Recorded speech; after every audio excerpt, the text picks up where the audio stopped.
And we're live here in Falcon Park in Auburn, New York, on a chillier 67-degree day with the clouds out, a little cooler from Thursday when it was in the 80s here. I'm Evan Carocchio, and let's meet tonight's starting lineup. For the visiting team, Geneva Redwings, batting first, number 16, the extra hitter, Colin Boyd. Batting second, the second baseman, number 13, John Lewis.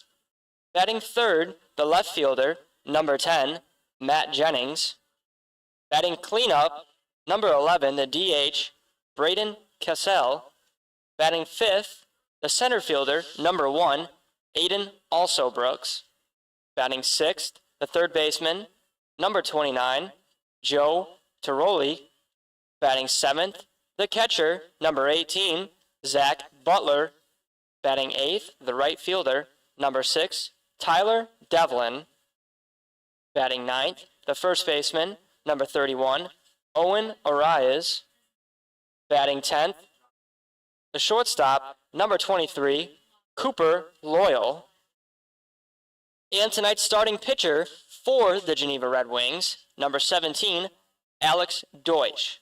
Now, Deutsch actually is familiar with the Auburn Doubledays because he pitched against them on June 1st, and he gave up only 1 run and got the win 5-2. He went for 4 innings pitched against Auburn on June 1st. He has a 2.25 ERA. Now let's meet the Auburn Doubledays starting lineup. Batting first, the center fielder, number 21, Cole Mossier. Batting second, number 8, Gavin Grapuso, the third baseman. Batting third, the EH, the exceptional Fernando Espinal. Batting cleanup, the DH, number 32, Zach Bale. Batting fifth, the first baseman, number 28, Avery Dozie. Batting sixth, number 10, the shortstop, Liam O'Neill. Batting seventh, number 19, the left fielder, Ryan Grundy. Batting eighth, the catcher, number 30, Dalton Groves. Batting ninth, number 12, the second baseman, Aiden Ford. And batting last, number 9, the right fielder, Skylar Mays. Getting the start for the Auburn Doubledays, number 20, Derek Bolander, who has a 6.75 ERA. The manager for the Auburn Doubledays is Dan Schwann, and the manager for the Geneva Redwings is John Ciari. The Geneva Redwings come into this game with a 2-win, 1-loss record. They are 2 games behind and on a 1-game winning streak. Their last game, they lost to Elmira 2-1 on Wednesday. And for the Auburn Doubledays, they played yesterday in Jamestown against the Tarp Skunks on Friday. The Doubledays ended up losing in a shutout loss, 0-3. The record is now 3-2. They are on a 1-game losing streak, and they are 2 games behind. Player of the game was Ryan Grundy, who went 2 for 3 and has a 333 batting average. Pitcher for Auburn was Bobby Lavely, who gave up 2 runs and unfortunately got the loss that game. So the Auburn Doubledays are looking to bounce things back this game and secure a win to move up in the rankings for their division. And in about 15 minutes, we'll be ready for the first pitch of the game. So don't go anywhere. We'll be right back here on the Auburn Doubledays YouTube channel.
The anthem has been sung. The ceremonial first pitch has been thrown.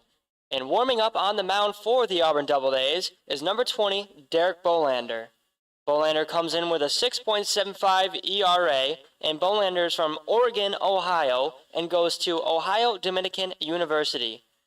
The 6'2 senior is looking for an exceptional start today for the Doubledays, so the Doubledays can get ahead in the standings for their division. The weather here in Auburn is a little chillier compared to last Thursday, but the Doubledays are looking for their second home win of the season here against the Geneva Redwings. Throw down a second on the way, and we are just about underway here in Auburn, New York, which means due up for the Geneva Redwings is the extra hitter, number 16, Colin Boyd. Colin Boyd is from West Point, and he attends East Mississippi CC. Bolander ready to go. Boyd ready to go. The pitch on the way. Swung on. That's hit to the shortstop. Throw over to first in time, and we have the first out of the inning. What a grab by Liam O'Neill to get Boyd out at first for the first out here in the top of the first inning. So with Boyd out at first, that brings up number 13, John Lewis, the second baseman. John Lewis is a speedy second baseman. Looking to get things going here for the Geneva Redwings. The pitch from Bolander, called strike. 91-mile-per-hour fastball there from Bolander. John Lewis comes from Columbus, Mississippi, and he attends East Central CC. The 0-1 pitch, right down the middle, called strike, 91-mile-per-hour fastball again. Bolander seems to be relying on his fastball so far. No balls, 2 strikes, 1 out. The pitch. Swung on. That's hit to the second baseman, Aiden Ford. The throw in time at first. That is the second out of the inning for the Doubledays defense. That pitch clocked in at 92 miles per hour for Bolander. So far, his max velo of the night. So the third batter for the Red Wings lineup is number 10, the left fielder, Matt Jennings. The pitch, called strike down the middle. No problem finding the zone so far for Bolander.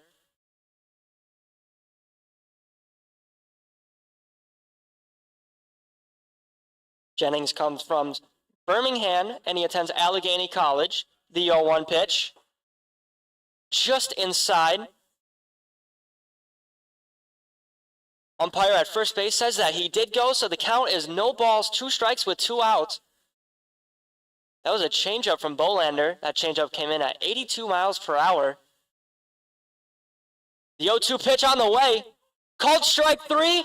Down goes Jennings looking. And we have a very quick top of the first inning. What a pitching duel from Bolander there. We had 2 infield hits with outs at first, and we had a strikeout for Bolander, his first of the night. So we'll be right back here in the bottom of the first inning for the Doubledays lineup to hit. Don't go anywhere. We'll be right back here on the Auburn Doubledays YouTube channel.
We're back here in the bottom of the first inning. The score is 0-0. An exceptional first inning for the Auburn Doubledays defense. Got 2 quick outs and then a strikeout for Derek Berlander. So due up, the leadoff batter for the Auburn Doubledays, number 21, the center fielder, Cole Mossier, looking to get things going here off of the pitcher for the Geneva Redwings, Alex Deutsch. The 0-0 pitch, swung on and missed as the first strike here in the bottom of the first inning.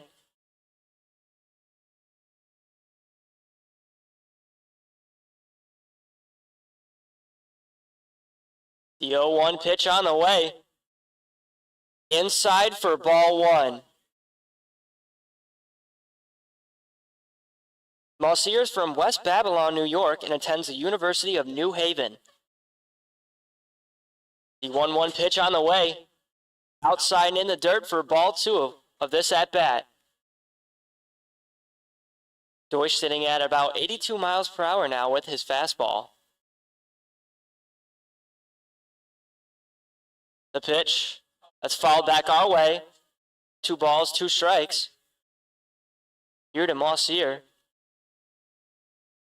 Mossier is a speedy center fielder, looking to get a base hit somewhere in the gaps to get things going here for the Doubledays. The 2-2 pitch to Mossier almost clips him.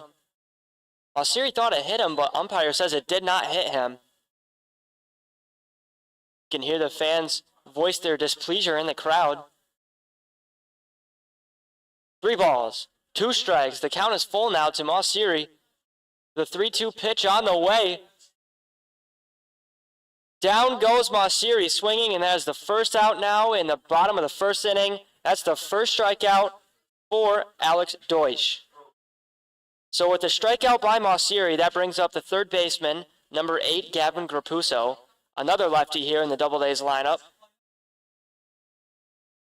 Grapuso looking to get things going here for the Auburn Doubledays. With the speedy Fernando Espinal, the extra hitter on deck. First pitch is a ball inside. Umpire does not call that one. Count is 1 ball, no strikes with 1 out here in the bottom of the first inning. The 1-0 pitch called no. Umpire does not call that one. Looked good from my angle, but no go from the umpire. Got ahead of myself there. 2 balls, no strikes now to the lefty Grapuso. The 2-0 pitch on the way.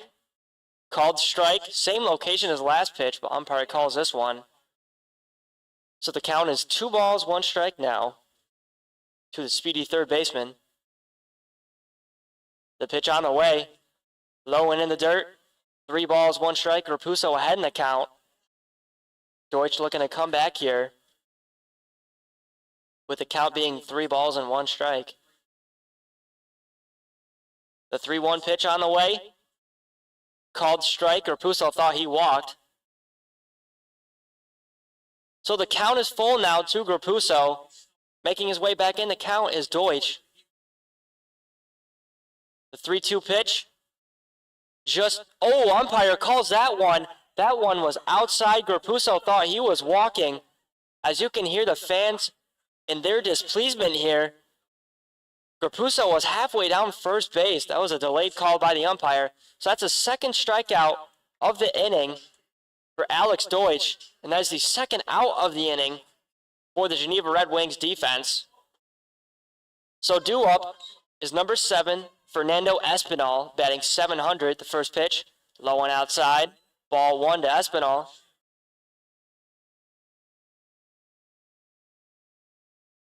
Espinal comes from Brooklyn, New York, and attends Lenoir-Rhyne University. The next pitch, outside for ball 2. Espinal so far ahead in the count. Deutsch's fastball is increased velo, coming in at 85 miles per hour. The 2-0 pitch on the way. That was shortly hit by Espinal. The throw to first is in time. That was a check swing by Espinal that made contact with the bat. So that's the third out of the inning for the Auburn Doubledays. The score is 0-0 as we're making our way to the top of the second inning. We'll be right back on the Auburn Doubledays YouTube channel.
We're back here in the top of the second inning. Due up for the Geneva Redwings is the DH number 11, Braden Kessel. Bolander and Deutsch both had exceptional first innings, both recording strikeouts each. Deutsch had 2, Bolander had 1. The pitch swung on and whiffed. First strike, 2. Braden Kessel. That pitch clocked in at 81 miles per hour, a changeup from Bolander. The 0-1 pitch swung on and whiffed again. Bolander's blowing his changeup and fastball right by Kessel so far. So the count is no balls, 2 strikes. Bolander ahead in the count. Let's see if he can pick up the strikeout here. The 0-2 pitch swung on and missed. First strikeout of the inning for Bolander and second strikeout of the game. Bolander's changeup and fastball is working so far here in the first and second inning. Eden also Brooks is up to bat now for the Red Wings. The 0-0 pitch swung on and missed. No balls, 1 strike. Geneva Red Wings looking to pick up their first hit of the game here in the top of the second inning.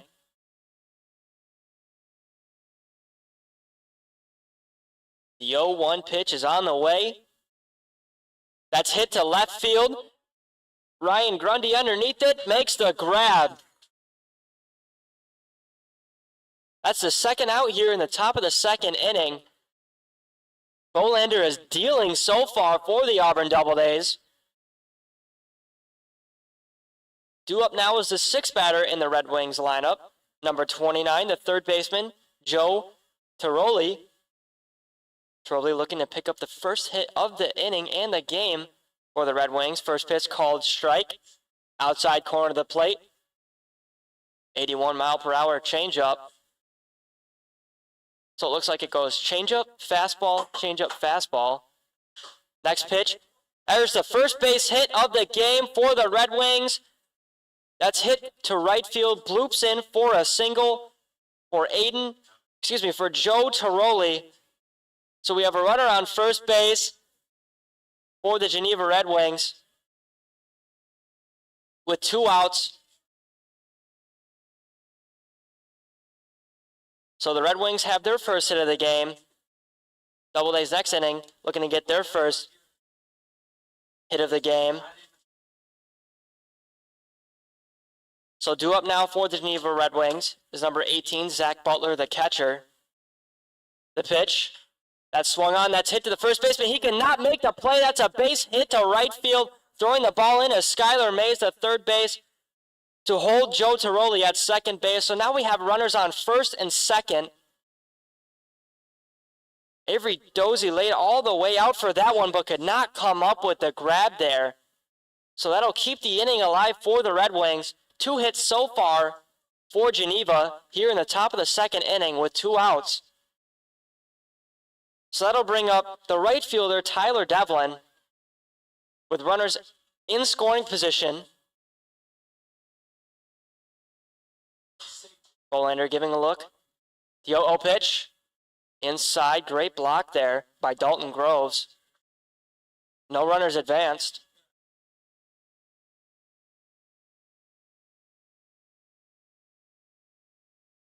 One ball, no strikes. Both runners are off their bags on first and second. The pitch swung on and missed. A little bit of a sword there to Devlin.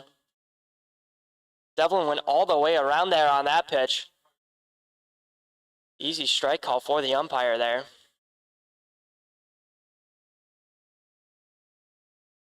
The 1-1 pitch from Bolander on the way. Called strike down the middle. 1 ball, 2 strikes now to the righty Devlin. So with 2 strikes, I assume that both runners are going to steal here. And 2 outs. So Bolander is ready to go, keeping him close. The runner is Aiden Ford, the second baseman. The 1-2 pitch inside for ball 2 of this at bat. 82 mile per hour changeup could not find the zone. Also, Brooks has gotten a significant lead off of second. Doesn't look like he's had any intentions of stealing, but if you see him right now, he's halfway off of second base. The 2-2 pitch, swung on, that's hit back to the pitcher. He cannot make the play. Diving is Aiden Ford. He gets the out at second. What a spectacular play by Aiden Ford there, the second baseman. That went right up the middle. Bolander could not make the grab, but making the diving grab is Aiden Ford. That is the third out here in the top of the second inning. What a great play there from Ford. So that'll bring up the Doubledays offense at the bottom of the second inning. We'll be right back on the Auburn Doubledays YouTube channel.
Welcome back here in the bottom of the second inning. The score is 0-0. Red Wings picked up their first 2 hits of the game. Left runner stranded with a great play by the second baseman, Aiden Ford, to get the third out of the inning. Due up for the Doubledays is the DH, Zach Bale. The pitch, that's hit to the shortstop, Cooper Loyal. The throw to first, in time for the first out here in the bottom of the second inning. So due up for the Doubledays is the first baseman, Avery Dozie, a lefty for the Doubledays. So Deutsch is a lefty, Dozie is a lefty. Let's see who can win this lefty duel here. The pitch from Deutsch, low and in the dirt outside, coming in at 82 miles per hour. The pitch, that's fouled first base side. So the count is 1 ball, 1 strike, 1 out. A lot of ones there. The 1-1. Breaking ball does not find the zone. 2 balls, 1 strike. Umpire not calling the inside strikes. The 2-1 pitch. That one hits Dozie. He's making his way down first base. That one hit him in his right arm. You can see him shaking his right hand. Hopefully Dozie's all right. First base coach is checking on him. So we have a runner on first base with 1 out here in the bottom of the second inning. That will bring up the shortstop, Liam O'Neill. So a lefty on the mound should keep Dozie close. The pitch, that's popped up. Back goes the second baseman, John Lewis, waving him off as a right fielder, Tyler Devlin. He makes the grab for the second out of the inning. John Lewis got all the way out there to try to catch the ball, but Devlin waved him off the last second to get the second out of the inning. That ball had some hang time there. So with 2 outs in the bottom of the second inning for the Doubledays, the left fielder, Ryan Grundy, who made a play last inning, is due up with 2 outs. The pitch outside for ball 1. Dozy got a little bit of a jump there off first base. Surprised that Deutsch is not keeping him close there. Umpire calls time there. That gives Deutsch a little bit of a breather. The 1-0 pitch from from Deutsch is ball 2. So Grundy is quickly ahead in the count. 2 balls, no strikes.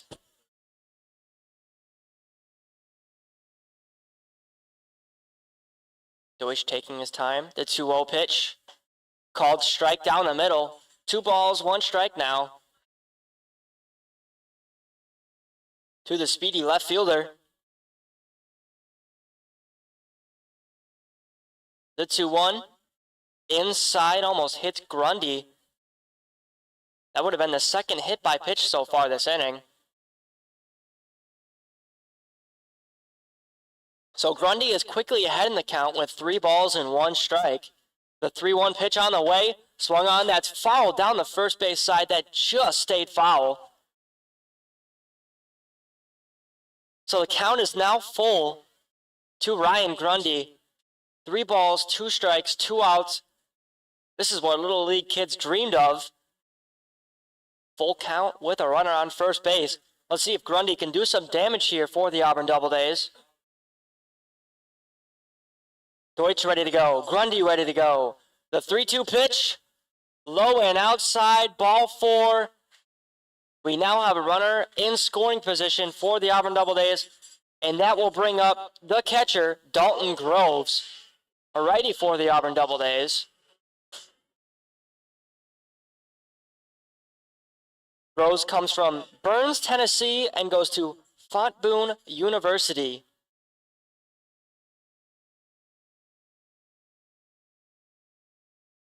Deutsch giving the runners a look. The pitch from Deutsch. Outside for ball 1.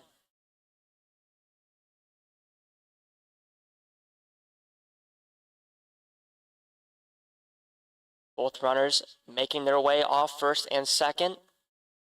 Deutsch in the stretch, the 1-0 pitch. High and outside, 3 straight balls from Deutsch.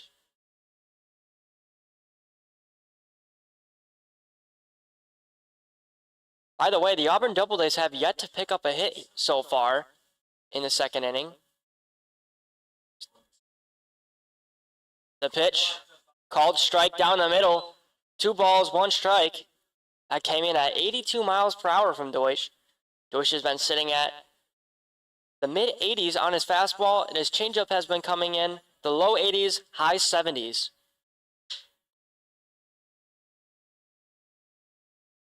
Deutsch giving Dozy a look on second, the 2-1 pitch. Inside and low. 3 balls, 1 strike. As Deutsch is quickly behind the count. A walk here would put every runner on the base, making the bases loaded for the Auburn Doubledays. The 3-1 pitch swung on, that's popped up to the first baseman, Owen Arias. He makes the grab for the 3rd out of the inning. So we have a scoreless game so far as we make our way to the top of the 3rd inning. 0-0. We'll be right back on the Auburn Doubledays YouTube channel.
We're back here in the top of the third inning, and leading off for the Geneva Redwings is number 31, the first baseman, Owen Arias, who recorded the last out in the bottom of the second for the Red Wings defense. The pitch on the way, swung on and whiffed.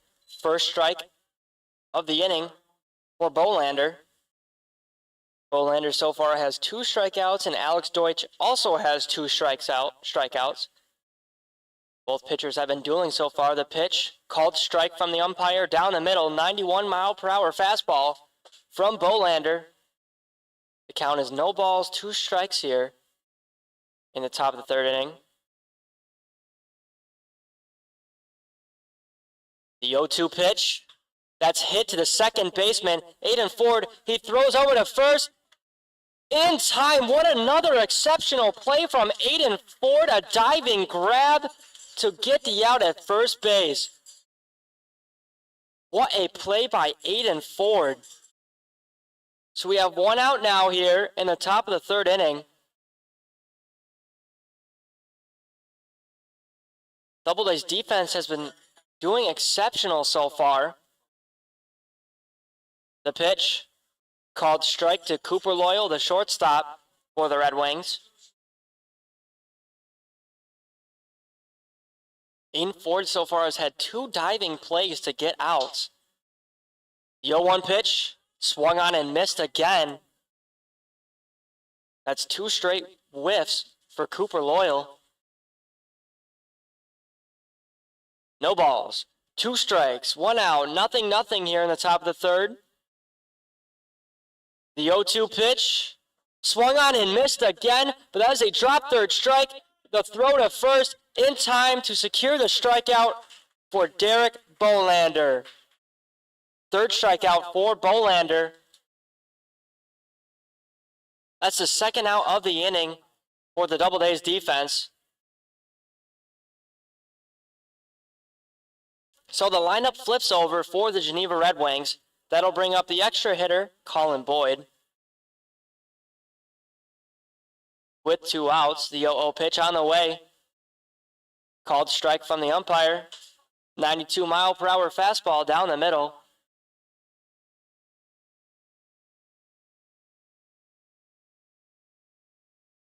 The 0-1 pitch on the way, swung on and missed again. Bolander looking exceptional on the mound so far. No balls, 2 strikes, 2 outs. Bolander way ahead in the count. The 0-2 pitch, swung on and missed. That's the 3rd out of the inning and 4th strikeout for Bolander. Bolander is dealing on the mound tonight. 4 strikeouts, nothing. We'll be right back in the bottom of the third for the Doubledays offense.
Welcome back here in the bottom of the third inning.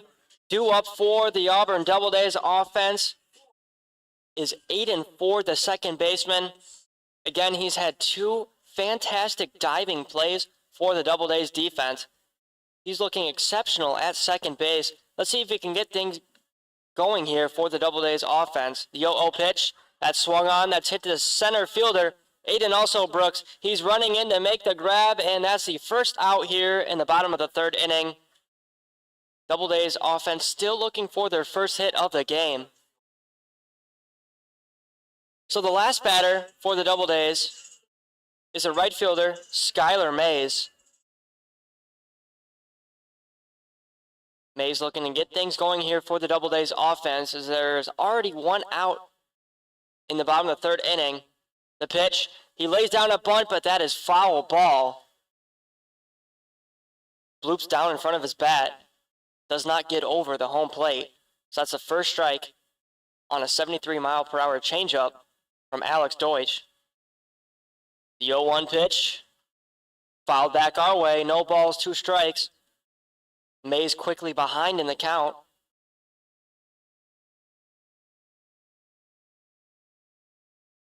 Deutsch and Bolander both looking exceptional tonight on the mound. The 0-2 pitch, outside for ball 1. Let's see if Mays can get ahead in the count, pick up a walk for the Auburn Doubledays, or a base hit, get the first hit of the night. Next pitch, called strike, and Mays goes down looking for the second out of the inning and third strikeout for Alex Deutsch. So the lineup flips over for the Auburn Doubledays here in the bottom of the third inning. That brings up the center fielder, Cole Mosiri. Mosiri a lefty, Alex Deutsch a lefty, as Deutsch steps off the mound to wipe the ball off briefly and get some new signs from his catcher. Zach Butler, the pitch, low and inside for ball 1.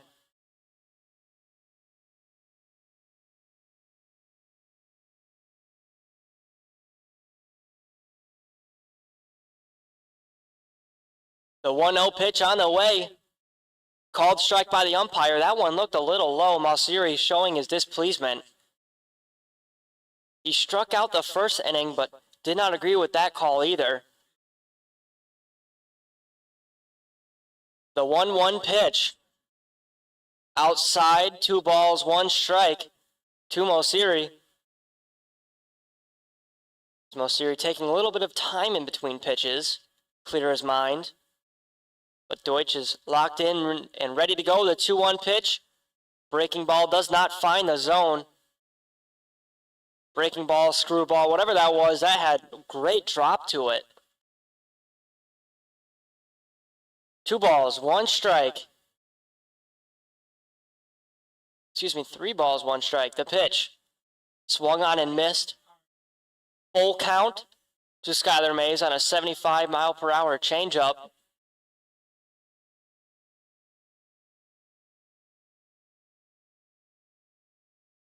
So 3 balls, 2 strikes, 2 outs. The pitch inside for ball 4 as Mays is headed his way down first base.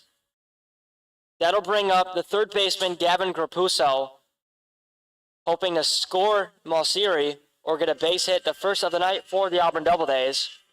Another lefty that the Auburn Doubledays have, that's back-to-back lefties. But Fernando Espinal will change up the lineup a little bit as he's a righty.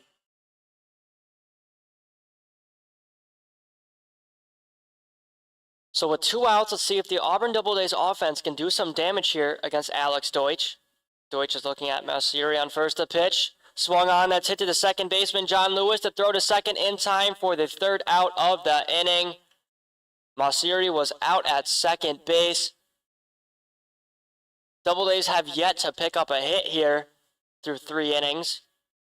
So we'll be right back in the top of the 4th inning for the Geneva Redwings offense. We'll be right back on the Auburn Doubledays YouTube channel.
So the kids have run the bases at the end of the third inning. A fun time for Doubledays fans to enjoy a ball game, run the bases, go on the field to be with the players as they warm up. So the score is 0-0 here in the top of the fourth inning. That'll bring up John Lewis for the Geneva Redwings. The pitch lays down a bunt but pulls back. Umpire calls that one a strike. Lewis does not agree with the call.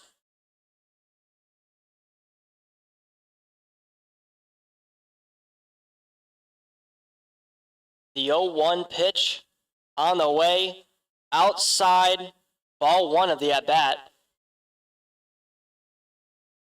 Bolander has 4 strikeouts through 3, and Deutsch has 3 through 3. That ball's hit foul third base side.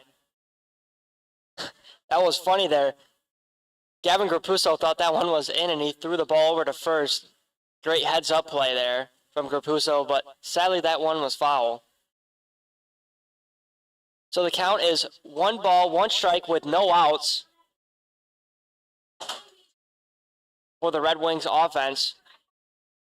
The 1-1 pitch, fouled back our way.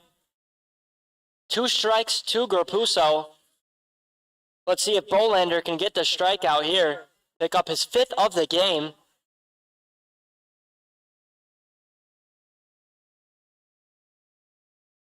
Bolander ready to go. Lewis ready to go. The 1-2 pitch. Swung on and missed. 5th strikeout of the game for Bolander. Wow, is he dealing so far. So that'll bring up the left fielder, number 10, Matt Jennings, for the Geneva Red Wings.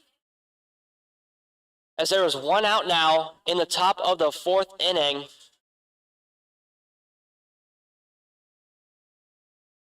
No balls, no strikes. The 0-0. Low and in the dirt. Umpire does not call that one.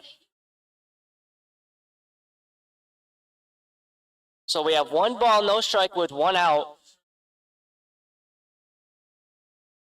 The pitch to Jennings on the way. Swung on. That's hit to the third baseman, Gavin Grapuso. Making the throw to first is wild and pulls Avery Dozy off the bag. That would have been the 2nd out of the inning, but instead, that's an E6, unfortunately. Because that was a wild throw. Great jumping grab, though, for Dozy. So we have runner on first base with 1 out for the Red Wings offense. That'll bring up the cleanup batter, Braden Cassell, to DH. The pitch, low and in the dirt. No call from the umpire there. 1 ball, no strikes. 1 out to the righty cleanup batter. The 1-0 pitch on the way, low and in the dirt. Great stop there by the catcher, Dalton Groves, for the Doubledays, as he calls for a new ball from the umpire. That gives Bolander a little bit of time to refresh his mind. So we have 2 balls, no strikes. Bolander behind in the count. The 2-0 pitch. Fouled back our way. Fans hear that thunder as the ball hit the roof.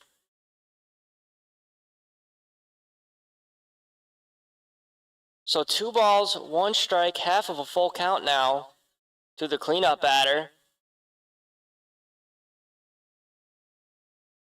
Bolander taking his time in between pitches. The 2-1. Fastball in the dirt. Another great stop by Dalton Groves to make the count 3 balls, 1 strike.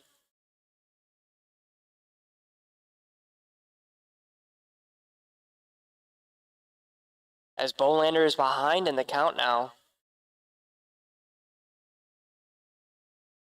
The 3-1 pitch. Sorted.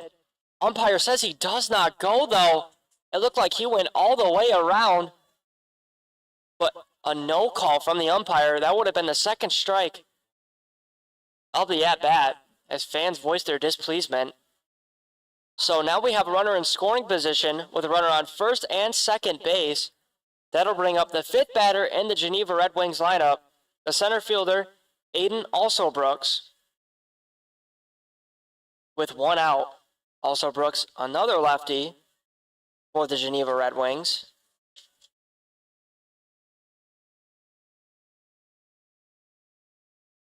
Bolanders keeping. Runner on second, close to pitch, low and in the dirt. To Brooks.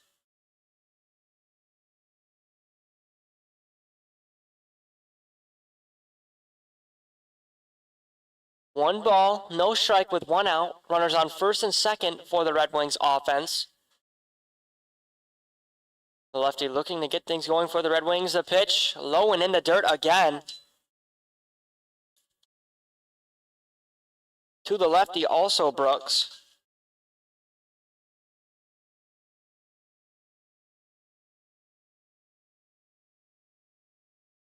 So Bolander is behind the count now, 2 balls and no strikes. The 2-0 pitch, swung on, fouled back our way. Liam O'Neill, the shortstop, doing great at second base, keeping the runner close, banging on his glove, making sure that the runner does not steal at all. So the count is 2 balls and 1 strike. Let's see if Bolander can work his way back in the count.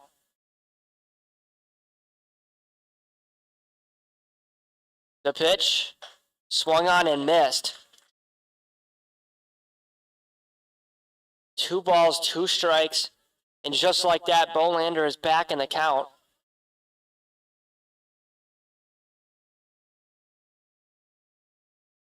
So the count is 2-2 with 1 out. Bolander in the stretch, taking his time. The 2-2 pitch, outside for ball 3. And that is 3 balls, 2 strikes. The count is full. To the lefty, Brooks. The Red Wings have 2 hits so far in this game. Doubledays have nothing. A hit here would score a run the first of the game. The pitch. And Brooks making his way down first base on a walk. So that'll bring up for the Red Wings the 6th batter in their lineup, the third baseman Joe Tiroli, with bases loaded. 1 out. The play obviously is to home for the Doubledays. Looks like the corners are in just a little bit. The 0-0 pitch, strike down the middle. That ball came in at 92 miles per hour. Bolander's fastball has been working tonight. But Bolander is in a dangerous position now, hoping to not give up the first run of the game with runners on first, second, and third. The 0-1 pitch, swung on and missed. 92-mile-per-hour fastball again. His fastball has been exceptional tonight.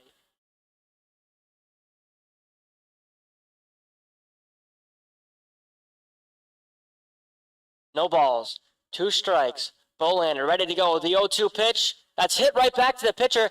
Throwing it to home, then throwing a first. In time, a double play for the Auburn Doubledays defense.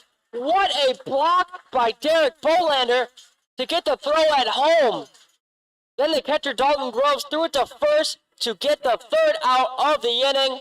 A little bit of a DP action there for the Doubledays defense.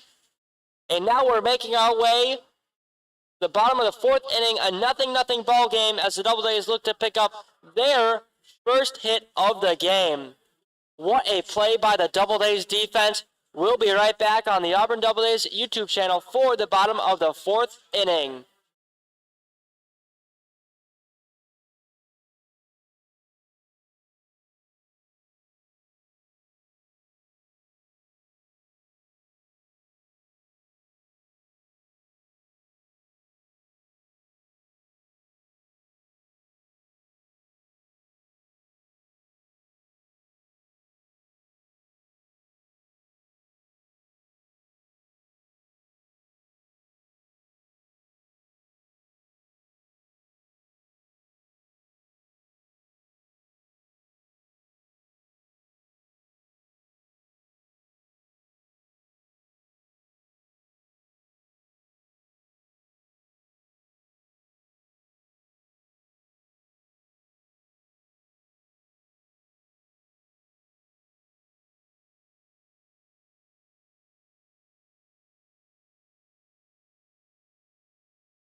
So the score is 0-0 in the bottom of the fourth inning. That'll bring up the third batter in the Doubledays lineup, number 7, the extra hitter, Fernando Espinal, looking to get the first hit of the game for the Doubledays. The 0-0 pitch. Outside, umpire does not call that one. And we are underway here in the bottom of the fourth inning. Bolander has 5 strikeouts. Deutsch has 3. The pitch from Deutsch, called strike down the middle. Espinal, no, not pleased with that call. Showing a little bit of his displeasement to the home plate umpire. The 1-1 from Deutsch. That one plunks Espinal. That one hit him right in the leg. But what is the home plate umpire saying as he's making his way to first? That one clearly hit Espinal. Let's see what the home plate umpire has to say. I don't know what the controversy here is, but that one looked like it clearly hit him. Espinal showed some pain. Let's see what the call is. Home plate umpire says that Espinal has to stay. I'm a little bit confused myself by the call. I guess the call is that I'm hearing is that Espinal swung, so it does not matter, as that is a strike now to Espinal. He's behind the count. The pitch from Deutsch. Inside, that one almost hits Espinal again. Same location. 75-mile-per-hour changeup almost clips Espinal. He's known for being hit, too. The pitch. He did go around. That's the second strike of the at-bat. The count is 2 balls, 2 strikes, no outs. The 2-2 pitch. That one hits Espinal. This one clearly hit him this time, as that one hit him in the back. Umpire making his way out to Deutsch.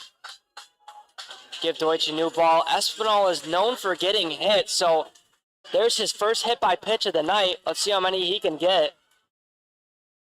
Although it's not really something you want to collect, is getting hit by pitches, as it's really painful, especially at the collegiate level. But hey, now there's a runner on first base, so Espinal will take it, and that'll bring up the cleanup batter, the DH, Zach Bale, with a runner on first base, as the catcher, Zach Butler, goes out to have a quick debrief with the starting pitcher, Alex Deutsch, to calm him down a little bit,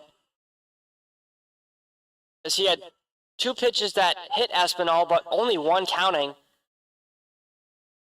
So Espinal was already off first base.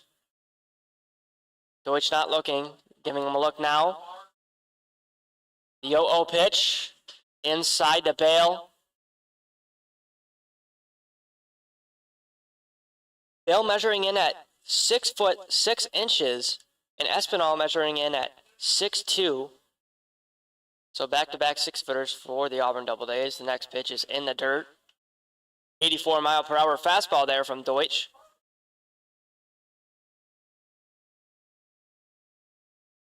So we have 2 balls, no strikes. The 2-0 pitch, called strike right down the middle.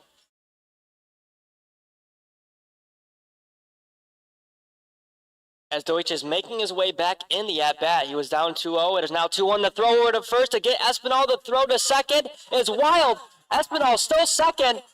The throw stops in left field as Matt Jennings makes the stop in left field, but a wild throw from the first baseman, Owen Arias, allows Espinal to easily steal second base.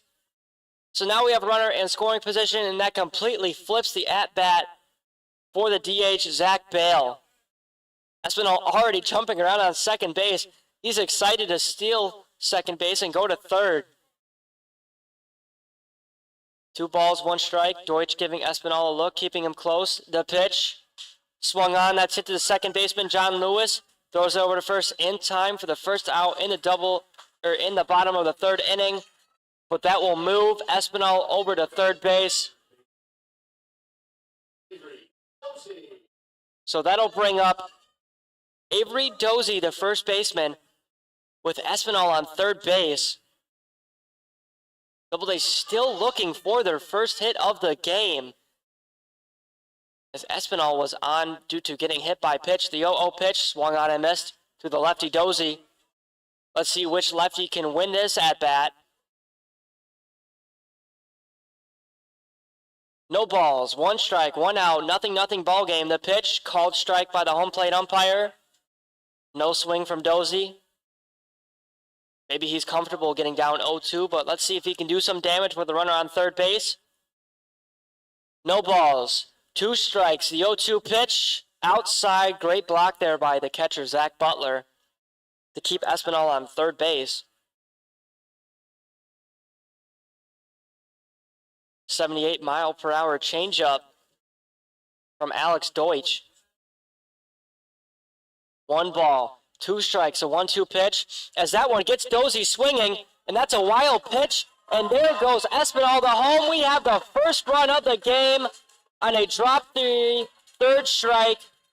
As Deutsch is talking to Espinal, making sure he's okay because he plugged him in his at-bat. Espinal shakes his head that he's all right. So we have a runner on first base, and we have the first run of the game here in the bottom of the 4th inning. Score is 1-0 Auburn Doubledays. As the manager for the Geneva Redwings, John Ciari voices maybe his displeasement to the home plate umpire. Not sure what call he's not agreeing with, but catcher Zach Butler taking some time to talk to his starting pitcher, Alex Deutsch. So we have a runner on first base as Dozy gets a drop 3 wild pitch that Butler could not block. So the next pitch to the batter, Liam O'Neill, the shortstop, called strike down the middle, 82-mile-per-hour fastball from Deutsch.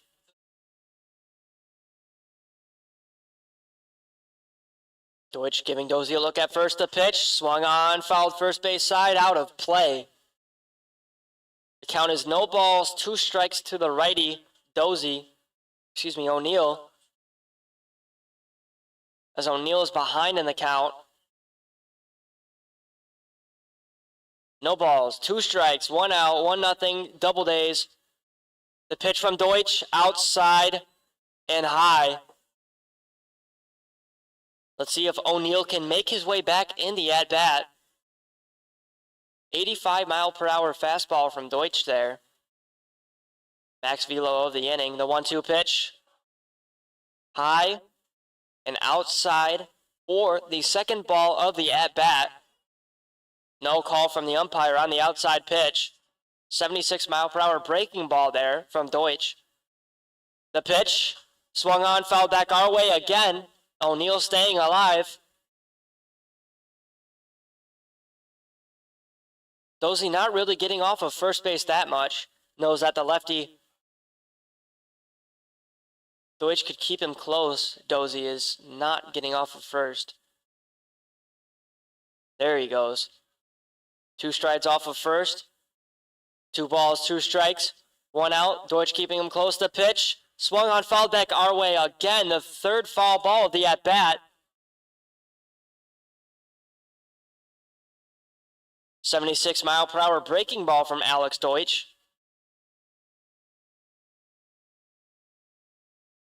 2 balls, 2 strikes. Let's see if O'Neill can keep things going for the Doubledays offense and get a base hit. The 2-2 pitch from Deutsch swung on. There's the first hit of the game for the Auburn Doubledays. A base hit down the third base line, and Dozy's making his way to third. Making his way to second is O'Neill.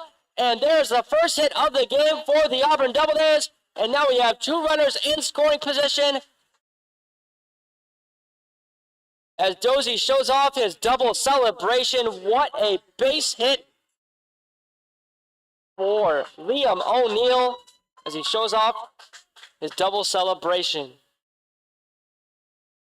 So we have O'Neill on second base, Dozy on third base. That'll bring up the left fielder, Ryan Grundy, with 1 out. The 0-0 pitch, swung on, fouled first base side. 82-mile-per-hour fastball. That one went out of the ballpark. Hopefully a fan's car is okay now. No balls, 1 strike. Great block there by the catcher, Zach Butler, to keep Dozy on third base. Doubledays fans were ecstatic after the base hit from O'Neill. The 0-1 pitch, another great block there by Zach Butler to make it 2 balls and 1 strike.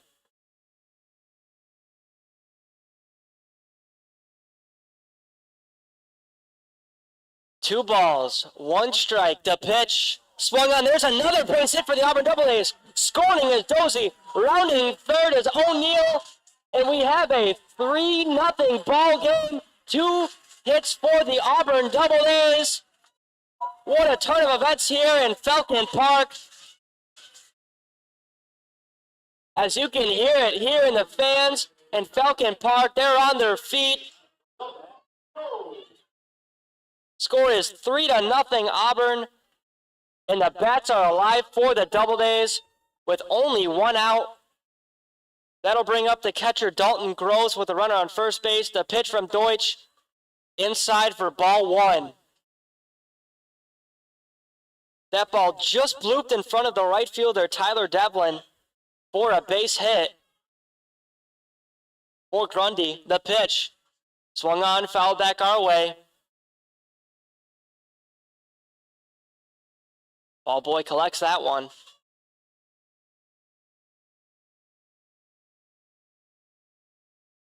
So we have 1 ball and 1 strike, 1 out, the 1-1 pitch. There's another base hit for the Auburn Doubledays as it bloops in the left field in front of Matt Jennings. 3 hits so far in the bottom of the 4th inning for the Auburn Doubledays, as we now have a runner in scoring position again for the Auburn Doubledays. That'll bring up the second baseman who's had a tremendous fielding night, Aiden Ford, with only 1 out.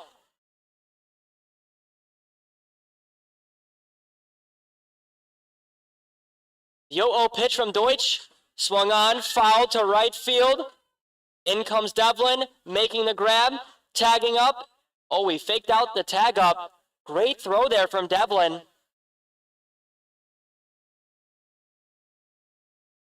To keep the runner on second base. So we have 2 outs now on a pop-up to the right fielder, Tyler Devlin. So that'll bring up the last batter in the Auburn Doubledays lineup with 2 outs, the right fielder, Skylar Mays, as we have a runner on first base and a runner on second base. The pitch, outside.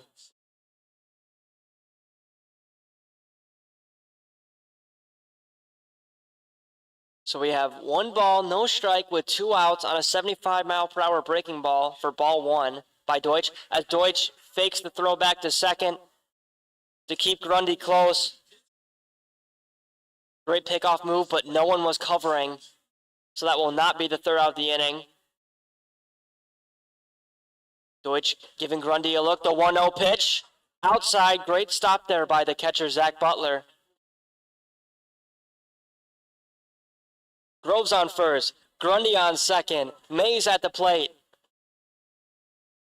That sounds like some runs. The 2-0 pitch, swung on and popped up to the pitcher, Alex Deutsch, but calling him off is the first baseman, Owen Arias. And that's the 3rd out here in the bottom of the 4th, but not after a 3-run inning for the Auburn Doubledays, making the score 3-0 as they are on top so far as we make our way to the top of the 5th inning. We'll be right back on the Auburn Doubledays YouTube channel.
Welcome back here in the top of the 5th inning. 3 hits in the bottom of the 4th make it a 3-0 ball game for the Auburn Doubledays. And due up for the Geneva Redwings, number 18, the catcher, Zach Butler, who's had a busy night behind the plate, making a lot of grabs. First pitch was a strike. The next pitch, low and outside, 1 ball, 1 strike. 89-mile-per-hour fastball from Derek Bolander, who so far has a 5-strikeout night. Given up only 2 hits, but no earned runs so far. The 1-1 pitch. Great stop there by the catcher, Dalton Groves. 2 balls, 1 strike. To the catcher, Butler. Bolander ready to go. Butler ready to go. The 2-1 pitch. Swung on. That's hit to the second baseman, Aiden Ford, making the throw to first in time for the first out of the inning. If you saw anything flying in the air, that was Zach Butler's bat, as you could see that he was mad at himself there for not getting a base hit. So we have 1 out now in the top of the 5th inning. That'll bring up number 6, Tyler Devlin, the right fielder, with 1 out. The 0-0 pitch from Bolander, as laying down a bunt is Devlin, making the throw to first is the pitcher, Bolander. Oh, that one hits Devlin right in the back of the head. Let's make sure that he's all right. Bolander called off Groves, the catcher, so he can make the throw. He threw a bullet over to first base. That one hit Devlin right in the back of his head, but he seems to be all right standing on first base. So we have a runner on first base with 1 out. That'll bring up the first baseman, Owen Arias, with 1 out and a runner on first. The pitch, called strike from the home plate umpire. A 90-mile-per-hour fastball from Bolander.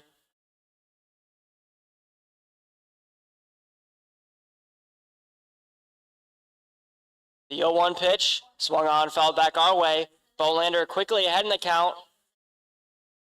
No balls, 2 strikes, 1 out. Let's see if Bolander can pick up another strikeout, making it his 6th of the night if he does so. Dozy keeping the runner close at first. Bolander taking his time in between pitches. The pitch from Bolander. Strike 3 as Arias goes down looking for the 2nd out of the inning and 6th strikeout of the night for Derek Bolander.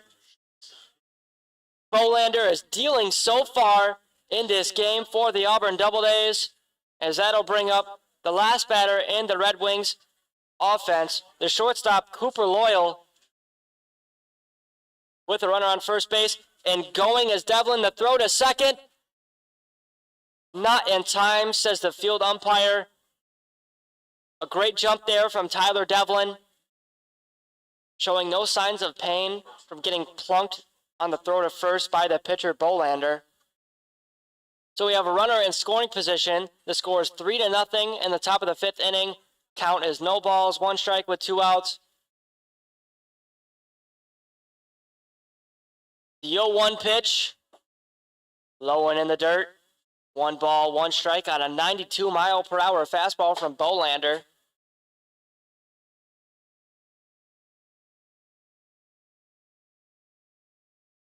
One ball, 1 strike, 2 outs. Bolander keeping Devlin close. The 1-1 pitch. Great stop there by Groves to keep Devlin at second base. So now the count is 2 balls, 1 strike, half of a full count. As the day is slowly turning into nighttime, lights are on here at Falcon Park. Time is 8:15 in the top of the 5th inning. We have 2 outs. The 2-1 pitch, as there goes Devlin, the throw to third. Not in time, says the field umpire, as the Doubledays fans are not pleased with the call.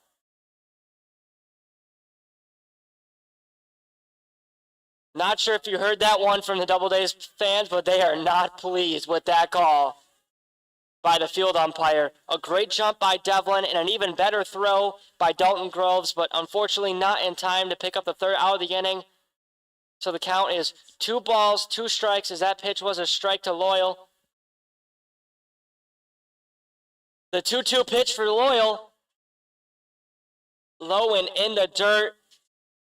Bolander thought he got him, making his way to the third base dugout, the Doubledays dugout, but now the count is 3 balls, 2 strikes, 2 outs, full count with a runner on third base. Bolander has 6. If he gets a strikeout here, that's 7. The 3-2 pitch, swung on and missed. And that's his 7th strikeout of the night for Bolander, as a home plate umpire calls him out on the check swing. That's a 7th strikeout of the night for Bolander, as he is dealing. No runs given up by Bolander. 3-0 ball of the game. Doubledays ahead. We'll be right back in the bottom of the 5th inning for the Doubledays offense at bats.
Welcome back to the bottom of the 5th inning.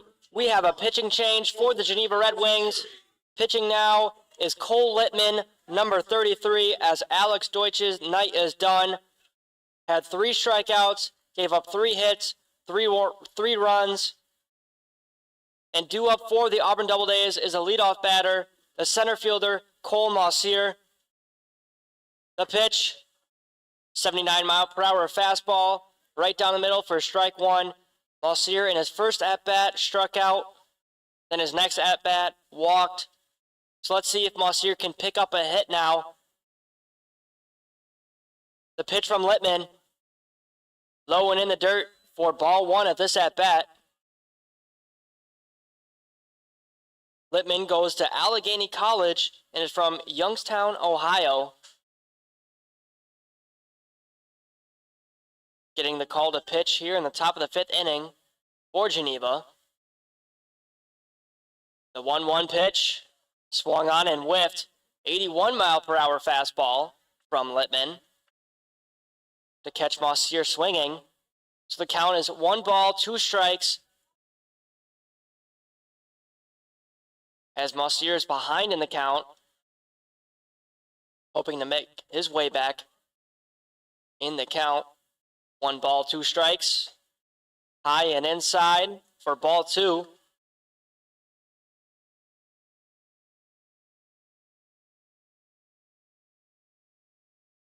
Two balls, 2 strikes, no outs. 3-0 ball game. The 2-2 pitch. Swung on and missed. On the drop, 3rd strike, and making the throw to first is the catcher, Zach Butler, as Mausier did not run. That's his 2nd strikeout of the night, this time striking out swinging. So we have our first out here in the bottom of the 5th inning. First strikeout of the night for Littman. That'll bring up the second batter in the Doubledays lineup, Gavin Grapuso, the 3rd baseman.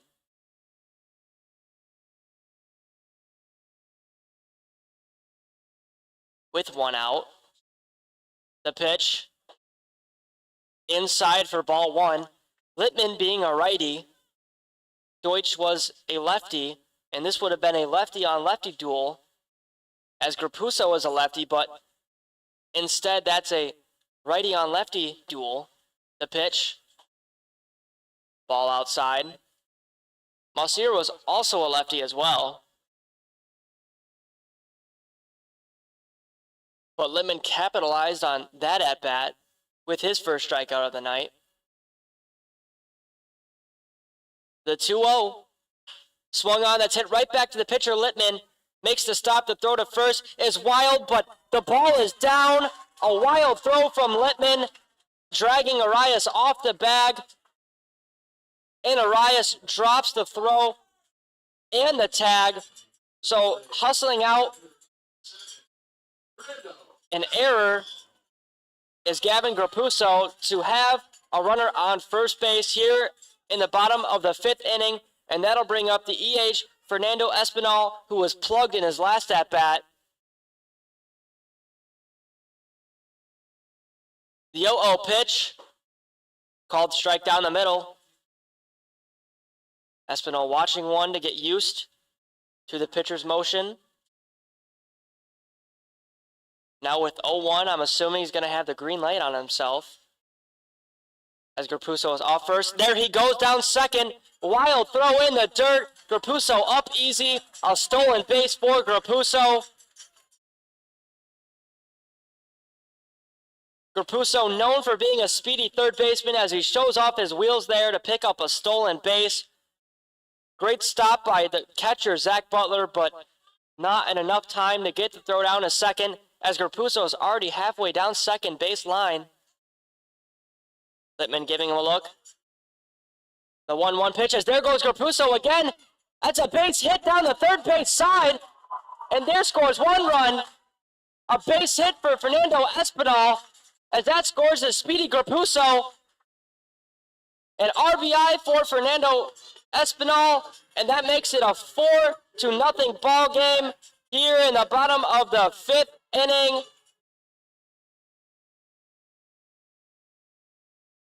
That ball was just in front of Grapuso, so thankfully he didn't get hit by that. And that was just in between the 3rd baseman and Grapuso to drop in left field for a base hit for Espinal, as Espinal is off first. The pitch for a ball to the cleanup batter, Zach Bale, the DH.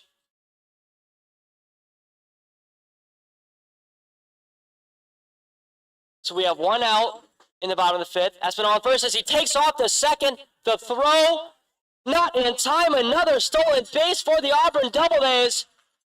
1 for Grapuso and 1 for Espinal. Back-to-back wheels for the Auburn Doubledays.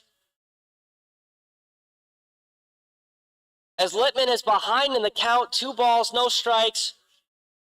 Field umpire calls time to make sure that Espinal is all right, as the 2nd baseman, Aiden Ford, tripped over him. So another wild throw in the dirt causes another Auburn Doubledays runner to advance on a stolen base. The pitch, another ball in the dirt. 3 balls, no strikes, 3 straight balls from Littman, as he's way behind in the count now on an 80-mile-per-hour fastball that cannot find the zone. Doubledays fans on their feet. 3-0. Pitch called strike. Bale thought he walked, getting ready to throw his bat to the third base dugout. But now the count is 3-1. Espinal off second base. Littman giving him a look, keeping him closest forward. The pitch. Inside for ball 4. And now we have 2 runners on, and that'll bring up the lefty, Avery Dozy, the first baseman.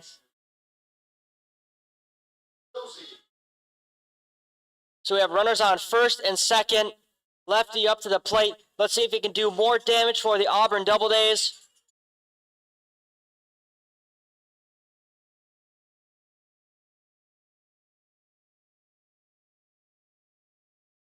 The 0-0 pitch. High for ball 1 at this at-bat.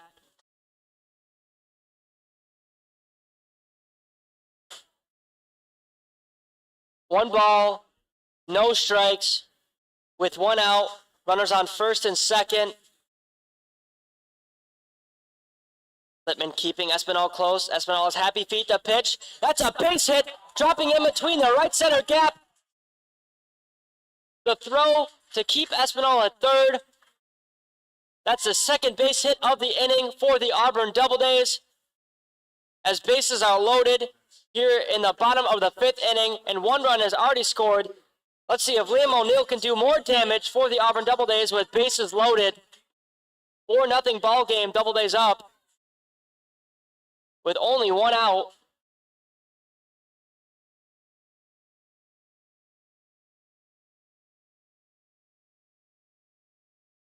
Doubledays fans on their feet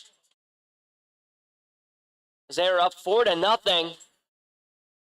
The 0-0 pitch from Littman. Inside for ball 1.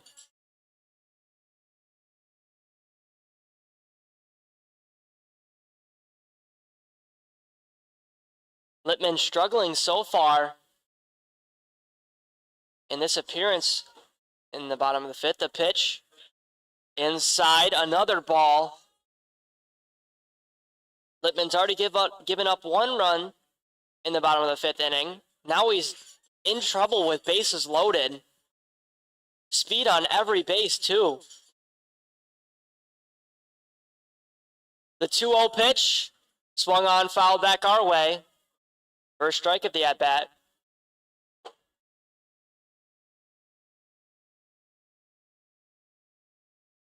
So we have 2 balls, 1 strike, half of a full count.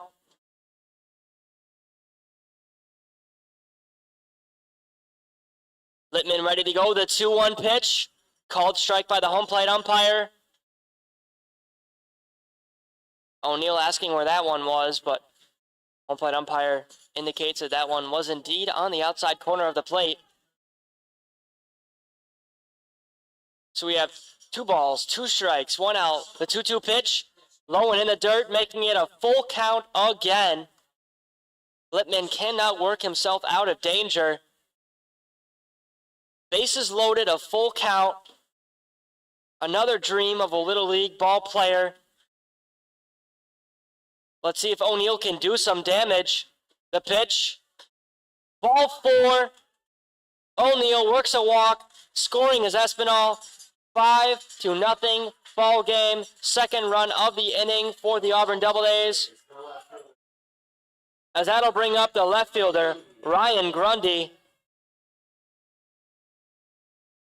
Another lefty in the Auburn Doubledays lineup.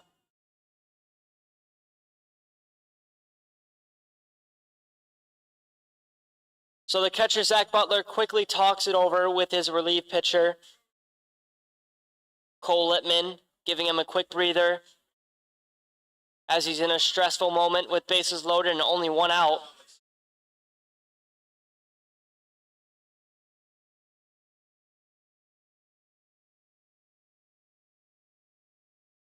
So the count is 0-0. The pitch from Littman, high and inside for ball 1. Littman struggling to find the zone.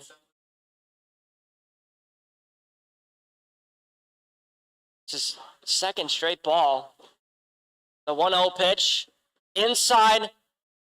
That one clips Ryan Grundy, and he's making his way down first. That's the third run of the inning scored for the Auburn Doubledays offense, and scoring is Zach Bale, and that'll bring up the catcher, Dalton Groves, making this a 6-0 ball game. Auburn Doubledays have scored 3 runs so far this inning. The pitch, called strike down the middle to the catcher, 81-mile-per-hour fastball.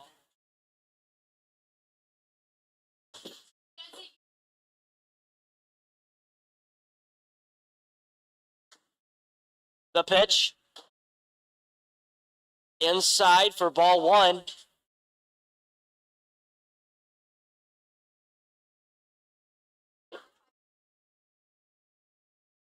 So the count is 1-1, only 1 out.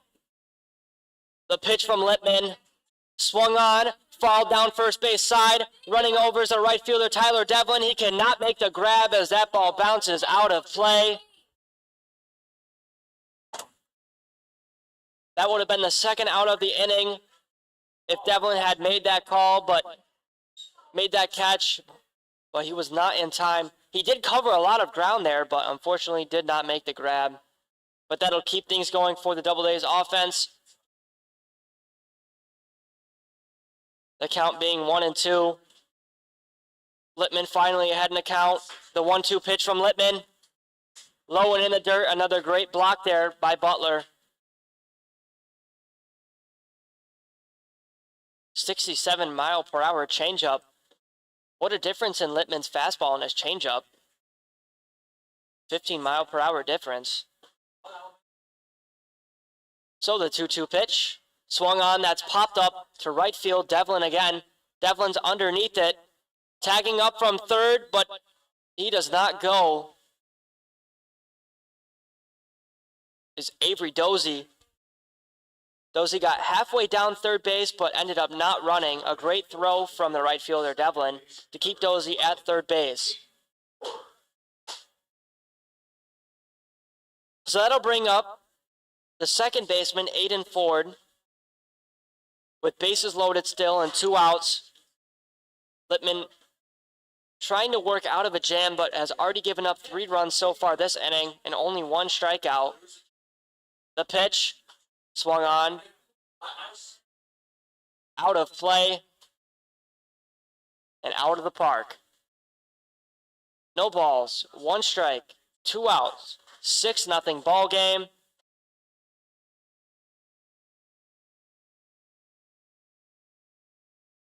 Doubledays have scored back-to-back 3-run innings. 3 in the 4th, 3 in the 5th. So let's see if they can do more this inning. The pitch, that's popped up to the second baseman, Lewis, and he makes the grab for the 3rd out of the inning, but not after 3 runs come in this inning, making it a 6-0 ball game. But Lippman does work his way out of a jam with bases loaded and only 1 out. So that will be the top of the 6th inning, and we'll be right back on the Auburn Doubledays YouTube channel.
So leading off here in the top of the 6th inning for the Geneva Redwings is Colin Boyd, looking to score the first run of the ball game for the Geneva Redwings. Bolander still on the mound as the first pitch swinging, and what a grab by the shortstop, Liam O'Neill, to get the first out of the inning. He was back in the grass of the turf and made the play near the pitcher's mound to get the first out of the inning. He covered a lot of ground there at the shortstop position, and that's the first out here in the top of the 6th inning. That'll bring up the second batter in the Red Wings lineup, John Lewis, the second baseman. The pitch, called strike down the middle.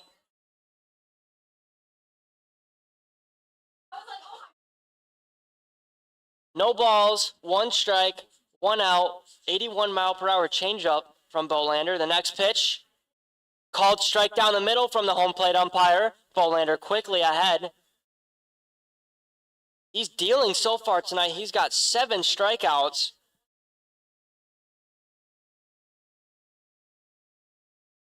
The pitch. That's fouled, out of play, first base side.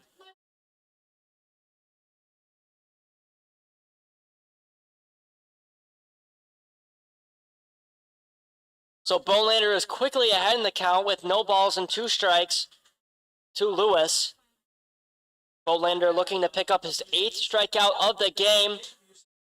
The 0-2 pitch, inside. Lewis ducks out of the way.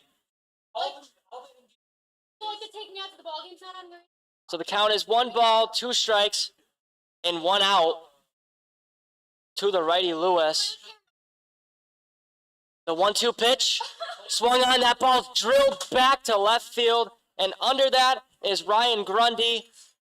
That ball had some distance to it, but Grundy got underneath it for the second out of the inning. Doubleday's defense and pitching has been exceptional tonight.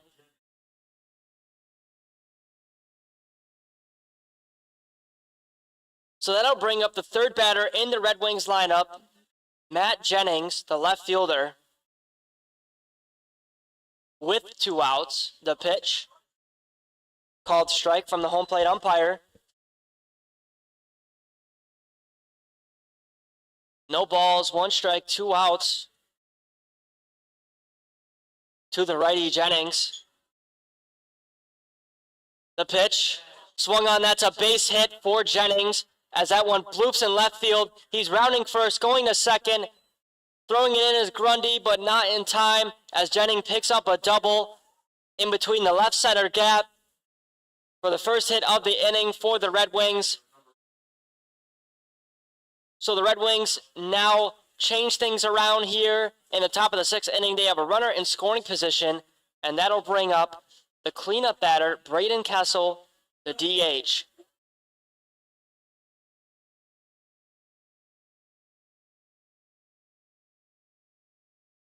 Score is 6-0 Doubledays. They have 2 outs. The pitch from Bolander, swung on and missed for the first strike of the at-bat to the cleanup batter, Kessel.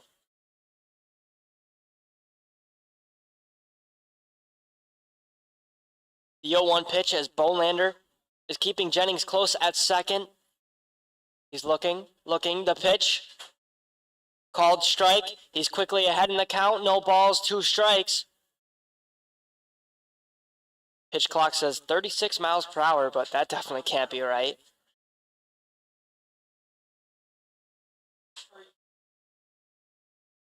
Bolander ready to go. The 0-2 pitch. Low and in the dirt. Great block there by Dalton Groves to keep Jennings on second base. So the count is 1 ball, 2 strikes, 2 outs. The 1-2 pitch, swung on and missed. Strike 3, third out of the inning for Bolander. That's his 8th strikeout of the game. Bolander is dealing so far in the game. What a defensive game for the Auburn Doubledays, and what a pitching duel for the Auburn Doubledays. Score is 6-0. We'll be right back in the bottom of the 6th on the Auburn Doubledays YouTube channel.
Welcome back here in the bottom of the 6th inning.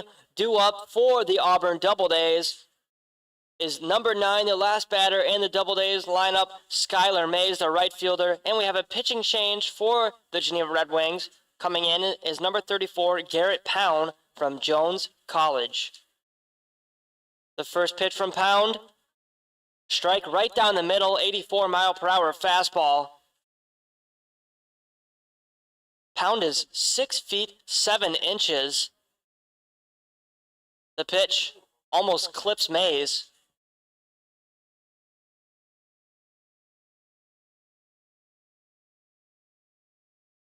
One ball, one strike. The pitch from Pound, called strike down the middle. Mays check swung at that one. So Mays is quickly behind in the count. 1 ball and 2 strikes. Pound just topped out at 85. The pitch outside for ball 2.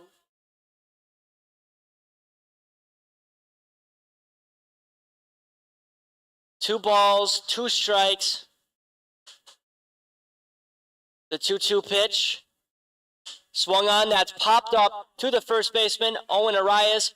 Running over is the catcher. Making the grab is Zach Butler. What a grab from the catcher. He came out of nowhere to make the grab. He covered a lot of ground there for the first out in the bottom of the 6th inning. So the lineup flips over for the Auburn Doubledays. That'll bring up Cole Mosiri, the lefty, facing another lefty. Let's see who wins this lefty duel. The 0-0 pitch from Pound, inside ball 1.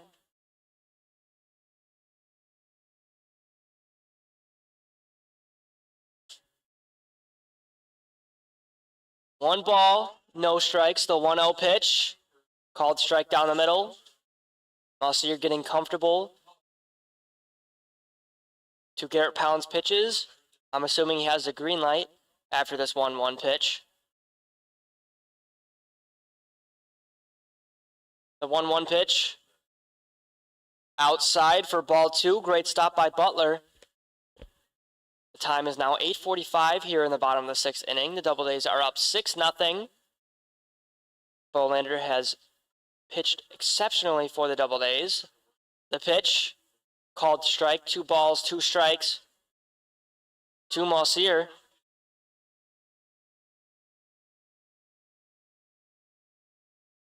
Bolander has 8 strikes so far tonight.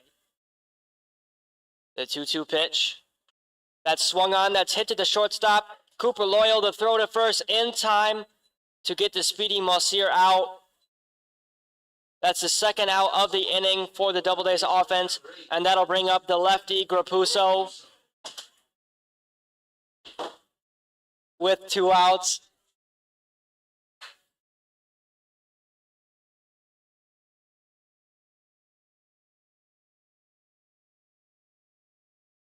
As it is starting to get pitch black here in Falcon Park. Beautiful night for a game. The pitch, breaking ball, 69 miles per hour, drops in for strike 1.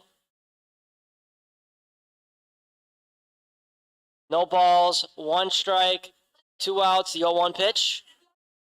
Butler drops that one, making it ball 1. Espinal due up next. Hardy has an RBI for the night and a base hit, and he's been plunked. The 1-1 pitch. Swung on, that's hit back to the pitcher. He cannot make the grab. Over to Cooper Loyal. The throw to first. In time, back-to-back plays for the shortstop, Cooper Loyal. And that's the 3rd out of the inning. Misses the glove of Garrett Pound, but goes over to the shortstop, Loyal, for the last out of the inning. So the inning is done. That'll be the top of the 7th inning, and we'll be right back on the Auburn Doubledays YouTube channel.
Welcome back to the top of the 7th inning. The score is 6-0. Doubledays on top.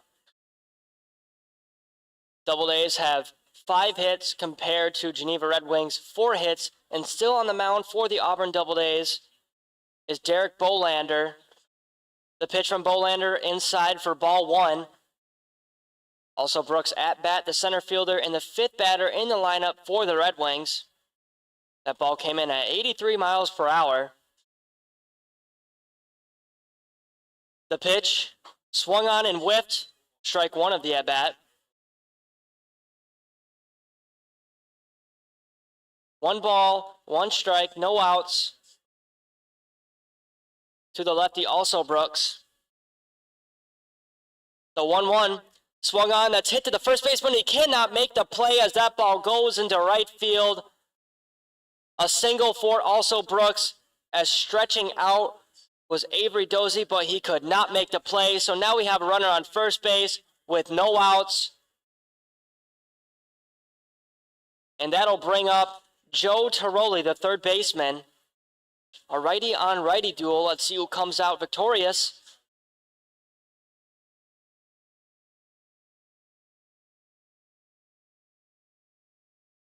The pitch from Bolander, swung on. That's another base hit. Back-to-back for the Red Wings, as extending was Grapuso, but he could not make the catch. So now we have 2 runners in scoring position, a runner on second base and a runner on third base, as it looked like Bolander hung a little bit of a change-up there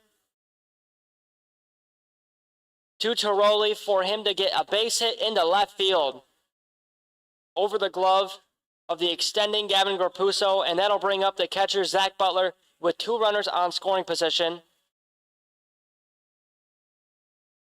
The 0-0 pitch. Swung on, that's hit to the shortstop. O'Neal, the throw to first. In time, but 1 run does come in for the Red Wings. So that's the first run of the game. And an RBI for the catcher, Zach Butler. And that'll bring up the right fielder, Tyler Devlin.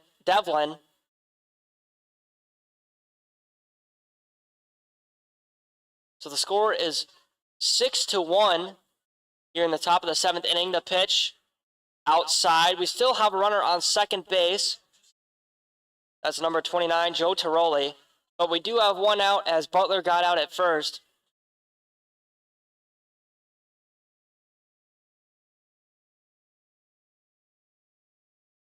Bolander looking, the pitch. Swung on and whiffed. 1 ball, 1 strike. To the righty Devlin. So the count is 1 ball, 1 strike, 1 out, a lot of ones. Red Wings just picked up their first run of the game. The 1-1 pitch inside. Devlin looked like he wanted that one, but he did not go around. 78-mile-per-hour changeup from Bolander. 2 balls and 1 strike now. To the righty.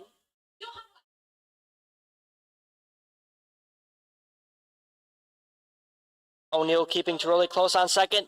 The 2-1 pitch is low and in the dirt. 83-mile-per-hour fastball. The count is 3 balls and 1 strike.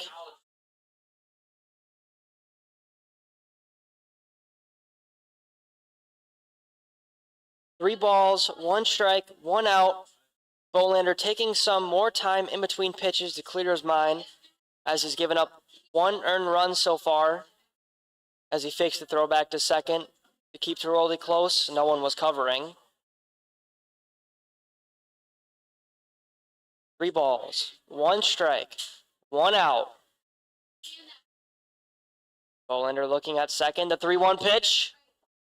Called strike by the home plate umpire. 83-mile-per-hour fastball finds the zone. Bolander's fastball has lost some velo, but still has found the zone. The count is now full. 3 balls, 2 strikes. Low and inside for ball 4. We have runners on first and second here in the top of the 7th inning with 1 out. And that'll bring up the first baseman, Owen Arias, who's had quite a lot of action at first base.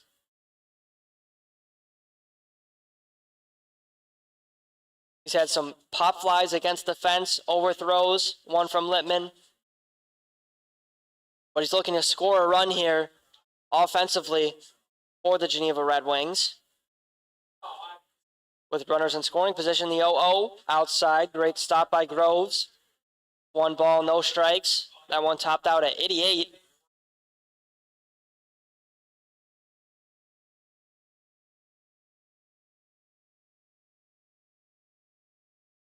One ball, no strikes.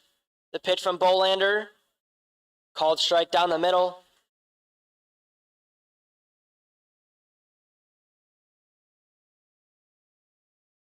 Pitch clock reading 33. Again, that cannot be right, folks. There's no way that Bolander's lobbing him in there. 1 ball, 1 strike. As taking off to third is Tiroli as he makes his way into third. And taking off towards second is another runner. So now we have 2 runners on scoring possession. Runner on second and third, 2 balls, 1 strike. Groves didn't get a good jump on that one. The pitch swung on and missed, making the count 2 balls, 2 strikes.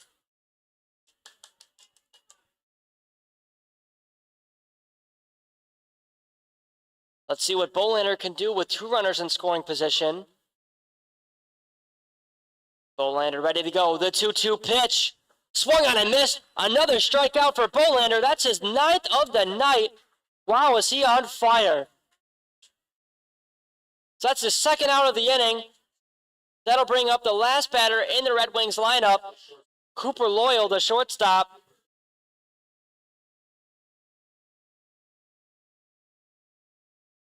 Here in the top of the 7th inning, Loyal coming up to the plate with runners on second and third. The 0-0 pitch, inside, ball 1. I mean, if I'm Dan Schwam, I am so pleased with this pitching performance from Derek Bolander. 9 strikeouts, only 1 earned run. He's been exceptional so far. The 1-0 pitch, fouled back our way, 1-1.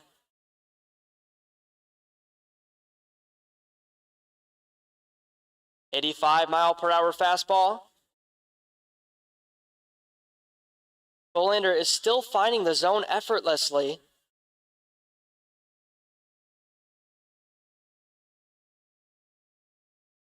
Bolander ready to go. The 1-1 pitch to the righty. Loyal swung on and whiffed.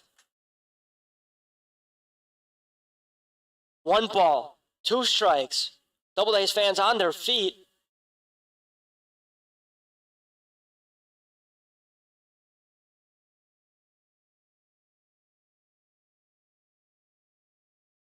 Bolander ready to go.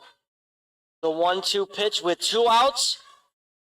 That's hit right back to him, but he cannot make the play behind the back. Oh, a collision at second base between Aiden Ford and Liam O'Neill. Let's make sure that Ford is all right.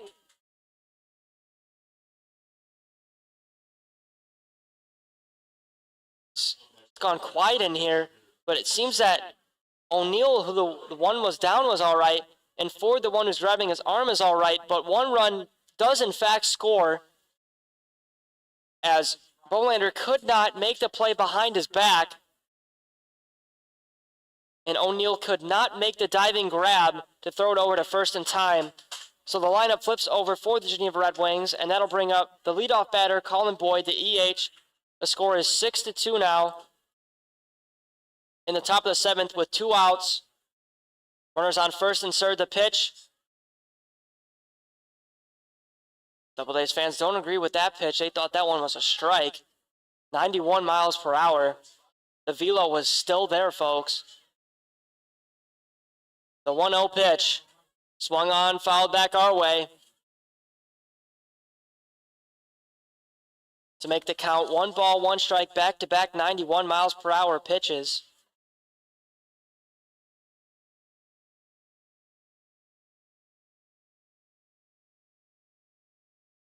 The 1-1 pitch.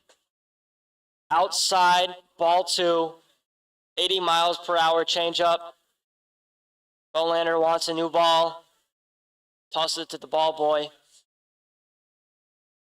So half of a full count here. 2 balls and 1 strike to the lefty leadoff batter, Boyd.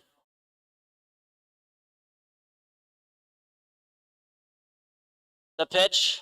Swung on, that's hit to the first baseman, Avery Dozie, and he effortlessly steps on first base to get the 3rd out of the inning. So 2 runs do come in for the Geneva Red Wings, making the score 6-2, Doubledays on top. Bolander has been impressive tonight, picks up 9 strikeouts, does give up 1 run there, an error from the second and shortstop. But the fans are now singing "Take Me Out to the Ball Game." Doubledays are up to bat. We'll be right back in the bottom of the 7th inning.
Welcome back to the bottom of the 7th inning. It is now 9 o'clock. Lights are bright. Due up is Fernando Espinal. The pitch as he lays down a bunt that just goes foul. Strike one of the at-bat. So the play at second that was a collision ends up scoring as a hit. So that was 2 hits given up by Bolander, not 1. So the pitch inside, that one almost hits Espinal again. I'm not sure if Espinal has magnets in his legs or what, but he is so prone to getting hit by pitches. The 1-1 pitch swung on and fouled out of play, first base side. If that one stayed fair, that might have hit the wall there in right field. The count is now 1-2 to Espinal, who got a base hit his last at-bat. The 1-2 pitch to Espinal. Swung on, there's a base hit for Espinal. That one drops in right field. Going to second is Espinal. Making the throw in is Tyler Devlin as Espinal goes to third. A triple effortlessly for Fernando Espinal. What a play by Espinal, and wow, what wheels does Espinal have on him? He flew from first to third base. Wow, does he have wheels? So Bale steps up to the plate. He's got Espinal on third base. Let's see if Bale can score him. The 0-0 pitch from Bale. Outside from Pound.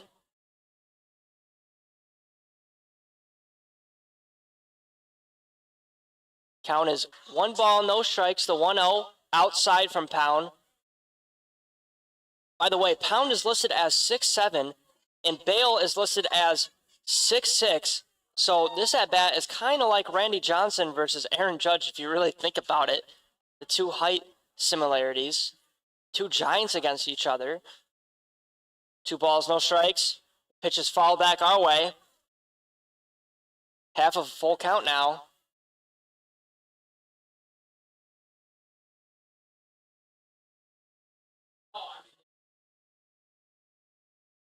Two balls, 1 strike. The 2-1 pitch inside to Bale, making the count 3-1.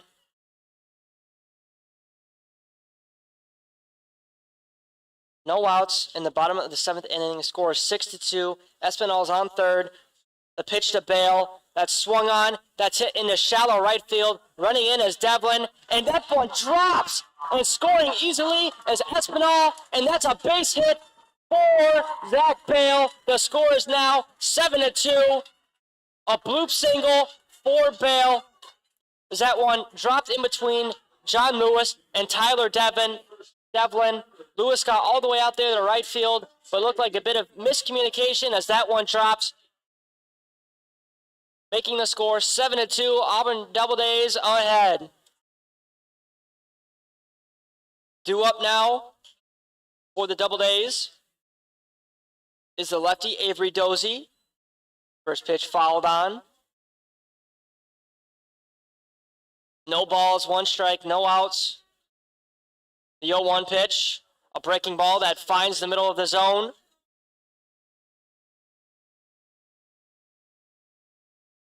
Garrett Pound's screwball is definitely finding the zone tonight, coming in at 72 miles per hour. The 0-2 pitch, great stop by Butler. Count is 1 ball, 2 strikes.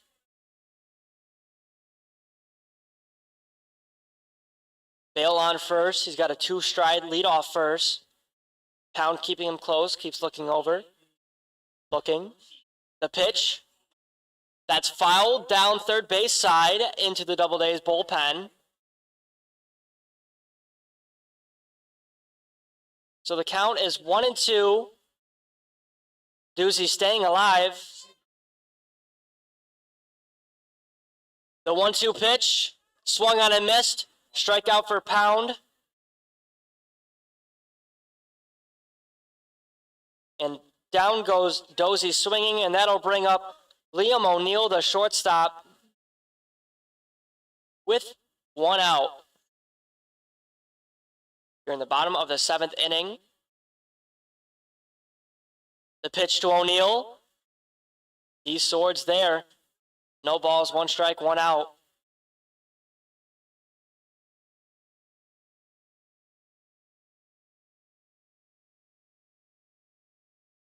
Pound keeping Bale close. The pitch from Pound. Foul back our way. No balls, 2 strikes.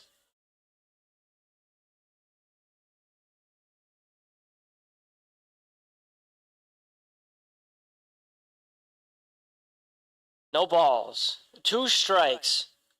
O'Neill looking to stay alive so far in this at-bat. The 0-2 pitch. Swung on and missed. Runner on first base, so the drop there does not matter. That is the 2nd out of the inning. And that'll bring up the left fielder, Ryan Grundy.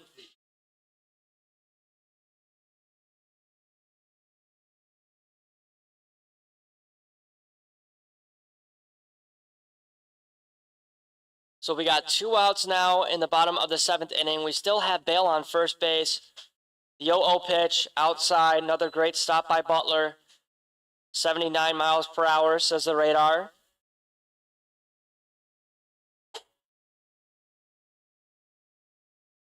One ball, no strikes. The 1-0 pitch.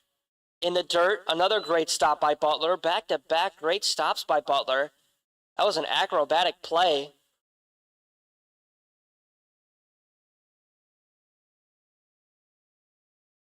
Two balls, no strikes. Score is 7-2 Doubledays. The 2-0 pitch. High for ball 3. Grundy is ahead of the count.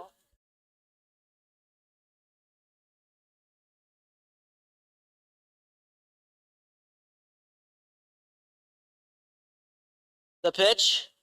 Outside, ball 4. Grundy walks. That brings up the catcher, Dalton Groves, with a runner in scoring position and 2 outs.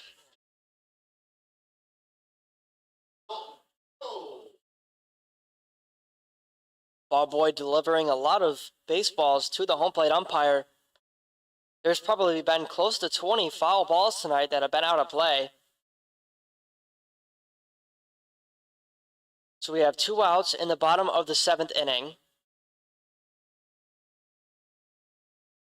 The pitch, called strike down the middle to Groves. That one came in at 80. The pitch from Pound. Outside, ball 1.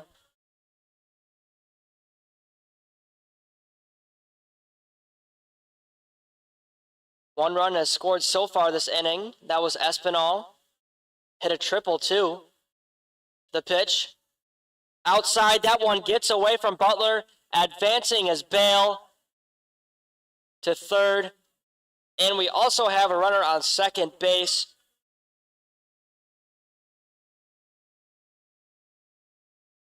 So now we have 2 runners in scoring position. 2 outs. The count is 2 balls, 1 strike. Wild pitch from Pound advances both runners. 2 balls, 1 strike. The pitch. Swung on, that's hit to the third baseman. Joe Tiroli, the throw to first in time for the 3rd out of the inning. I mean, I cannot stop thinking about that great hit by Fernando Espinal and his wheels. And he scores, so great hitting by Espinal tonight for the run in the bottom of the 7th inning. And we'll be right back for the top of the 8th inning. The score is 7-2 Doubledays here on the Auburn Doubledays YouTube channel.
So we have a pitching change here in the top of the 8th inning. Derek Bolander's night is done. He pitched absolutely amazing here in this game between the Red Wings. Had 9 strikeouts, one shy of a 10 strikeout game, and only gave up 2 runs. Great outing for Bolander. So pitching for the Doubledays now is number 25, James Sill. James Sill is from Levittown, New York, and goes to SUNY Old Westbury. Sill is a righty. The pitch to Lewis. Swung on. That's popped up to the center fielder, Cole Mausier. Mausier makes an easy grab for the first out in the top of the 8th inning.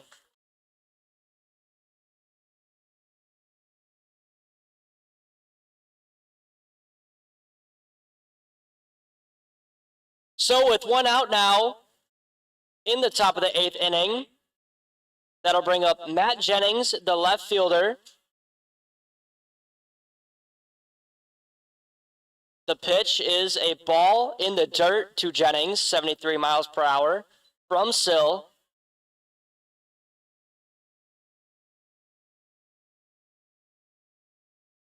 So we have 1 ball, no strike, and 1 out. Doubledays up 7-2. The pitch, that's hit right to the shortstop, Liam O'Neill. He makes the throw to first. What a play by the shortstop, O'Neill, and what a stretch from the first baseman, Avery Dozy. Wow, the Doubledays defense has been absolutely amazing tonight. We have 2 outs here in the top of the 8th inning. What a play by the shortstop, O'Neill. Gets the ball in the hop, and what a stretch by Dozy to get the out. The pitch from Sill. Ball inside. As Sill wants a new ball, that one goes in the turf, dirt in quotations.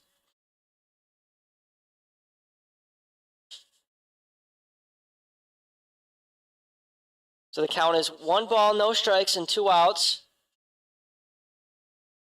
The pitch, outside, ball 2, coming in at 83 miles per hour.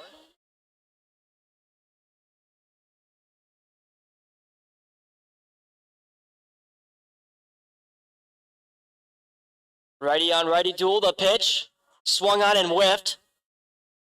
2 balls, 1 strike to the righty Jennings.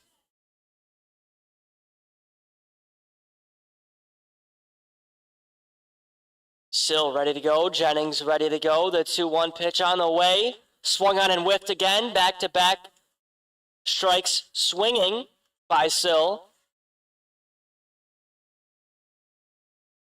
2 balls, 2 strikes, 2 outs, score 7-2. That's a lot of 2s. The 2-2 pitch on the way. Strike 3, down looking is Jennings. What a breaking ball pitch by Sill to get the 3rd out of the inning. That's his first strikeout. What an inning defensively for the Auburn Doubledays. And that'll bring up the Doubledays bats in the bottom of the 8th inning.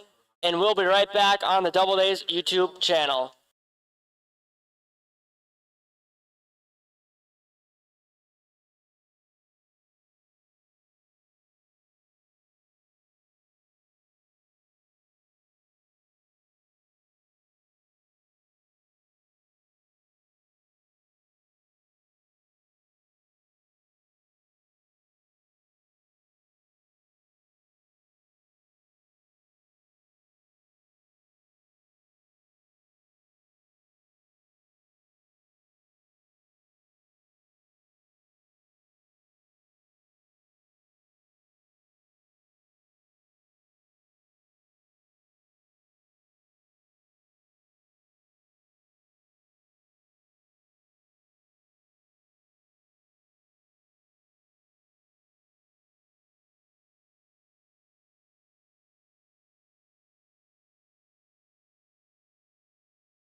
Welcome to the bottom of the 8th inning. Due up for the Auburn Doubledays is the second baseman, Aiden Ford, looking to get things going for the Auburn Doubledays and get some more insurance runs. On the mound still for the Geneva Redwings is Garrett Pound. He has one strikeout. The pitch from Pound swung on. That's a base hit as that drops in left field in front of Matt Jennings. First pitch swinging, and that's a base hit for Ford. That'll bring up the right fielder, Skylar Mays, the last batter in the Doubledays lineup. With the runner on first, the pitch swung on, fouled back our way. Keeping Ford close is Owen Arias on first base. Pound giving Ford a few looks. He's looking right now, the pitch. That's a ball. Count is 1 ball, 1 strike on the 80-mile-per-hour pitch from Pound.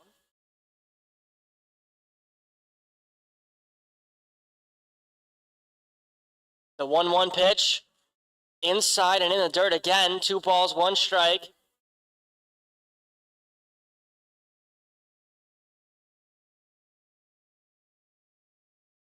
So just like that, it's half of a full count. 2 balls, 1 strike, no outs. The throw over to first, not in time. Pound just making sure that Ford does not get off too far on first base. So the count is 2-1 with no outs. The 2-1 pitch in the dirt, 3 balls, 1 strike.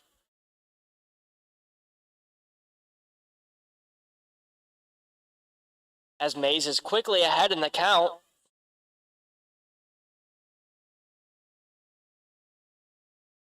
Three balls, 1 strike. The 3-1 pitch. Outside, ball 4.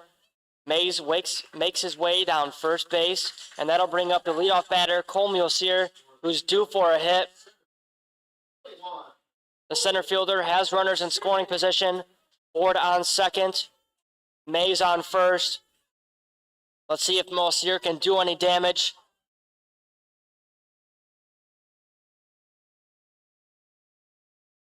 The 0-0 pitch from Pound is on the way. Outside. Great stop by Butler again.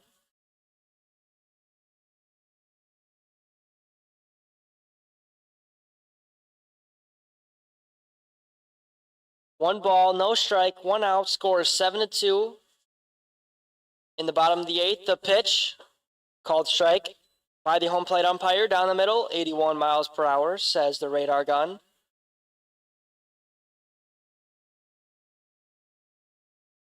The count is 1-1 to the lefty. Mulseer, the pitch called strike. Butler drops that one, but no damage done as he quickly picks it up. 1 ball, 2 strikes to the lefty.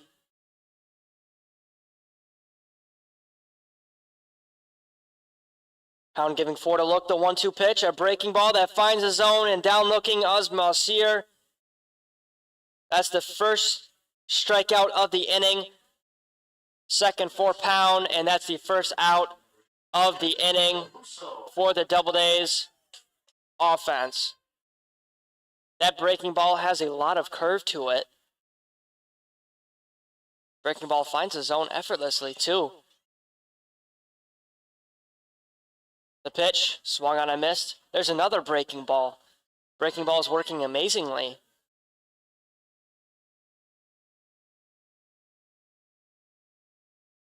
They do say that lefties do have the best curveball, and it's definitely showing right now in Pound. The pitch, low and in the dirt, great stop by Butler, coming in at 82. 1 ball, 1 strike, 1 out, runners on first and second. The pitch, that one clips Grapuso. Let's hope that Grapuso is all right. That one looked like it drilled him in the face. He's hurt, walking gingerly down first base. But they say it he went around. Not sure if I agree with that one.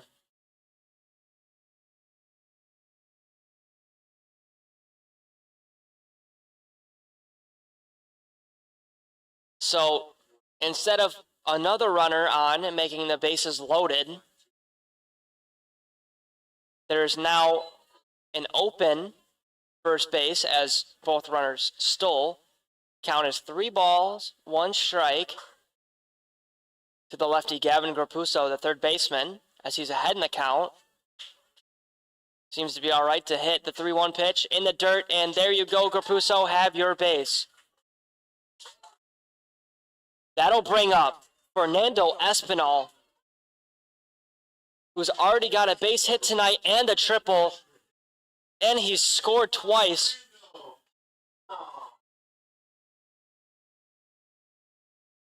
You can tell the crowd loves Fernando Espinal.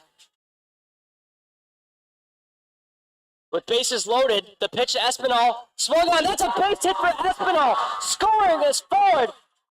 Rounding third, another run scores. There's 2 runs, 2 RBIs for Fernando Espinal. Have yourself a night, Fernando Espinal.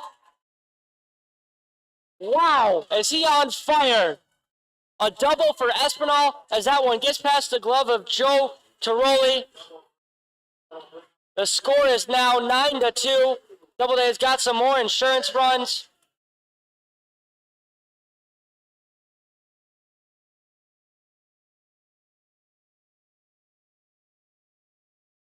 That one just got past the glove of Tiroli. And it looks like the third base coach is checking on Gavin Grapuso, making sure he's all right. So Aiden Ford scored. Skylar Mays scored. There's 2 runs here in the bottom of the 8th inning. We have Espinal on second. We have Grapuso on third. Zach Bale up the pitch. Swung on, that's a base hit for Bale. Scoring easily is Grapuso. Rounding third is Espinal. A stand-up single for Zach Bale. 2-run score, back-to-back, 2 RBIs.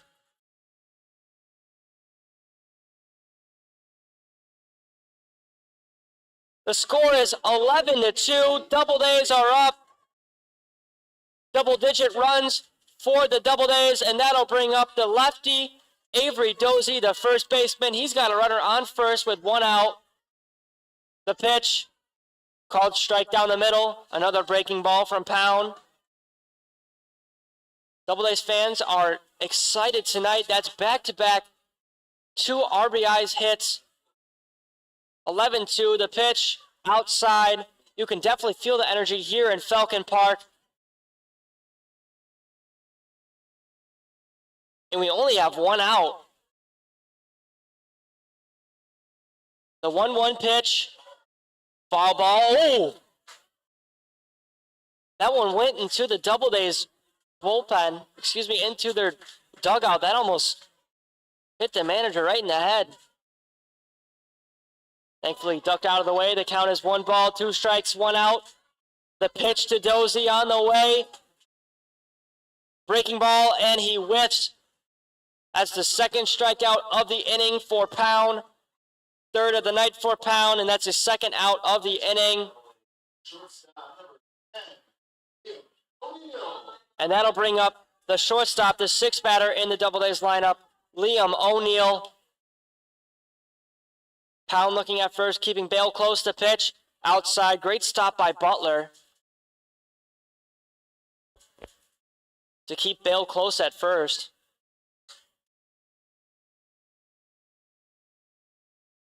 The count is 1-0, 2 outs, scores 11-2. The 1-0 pitch, a breaking ball, cannot find the zone. Back-to-back balls from Pound after a strikeout. Let's see if the shortstop can keep things going for the Auburn Doubledays, as they have 4 runs so far in the bottom of the 8th inning. The pitch, another breaking ball that cannot find the zone.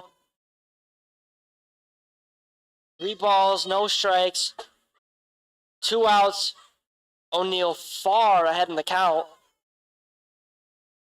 I'm assuming he has the red light here, the 3-0. and he walks him. O'Neill makes his way down first. We have a runner on first and second. And due up, that'll bring up the left fielder, Ryan Grundy, a lefty, another lefty on lefty duel. We have Bale in scoring position. And we have O'Neill on first base. The pitch. Called strike, breaking ball down the middle. 71 miles per hour.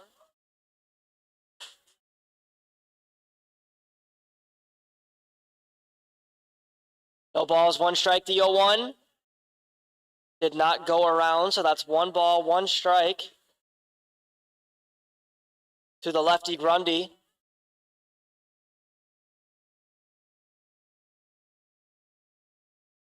The 1-1 pitch, swung on, that's hit short to the shortstop, Cooper Loyal to throw to first. In time, a bang-bang play to get the final out of the inning. But the damage has been done here in the bottom of the 8th inning. Fernando Espinal has been exceptional, scored 2 runs, and Zach Bale scored 2 runs, making the score 11-2. And the Doubledays are up defensively in the top of the 9th inning as the young fans sing "Take Me Out to the Ball Game." We'll be right back in the top of the 9th inning.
It's the top of the 9th inning. If the Doubledays do not allow 9 runs, there is no bottom of the 9th, and the Doubledays will secure the win. And getting the close for the Auburn Doubledays is James Sill, still on the mound. He's got 1 strikeout, and due up for the Geneva Redwings is Aiden Also Brooks, the center fielder. The pitch on the way. Called strike from the home plate umpire.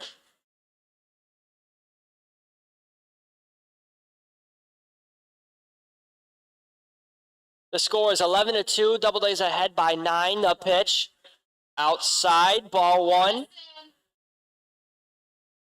1 ball, 1 strike, no outs to the lefty Also Brooks. The pitch swung on, out of play, another ball lost. So the count is 1 ball, 2 strikes to Also Brooks.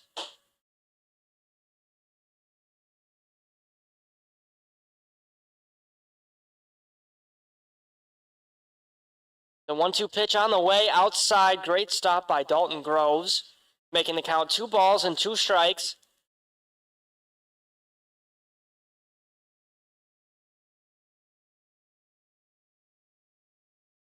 Two balls, 2 strikes. The 2-2 on the way from Sill, swung and a missed.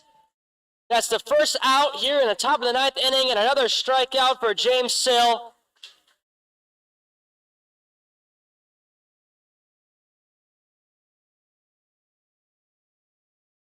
So that'll bring up for the Red Wings the third baseman, Joe Tiroli, with 1 out. The 0-0 pitch, called strike by the home plate umpire. No balls, 1 strike. 84-mile-per-hour fastball from Sill.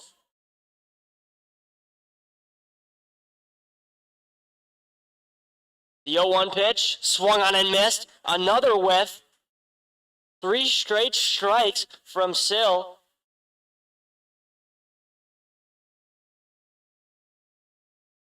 No balls. 2 strikes, 1 out.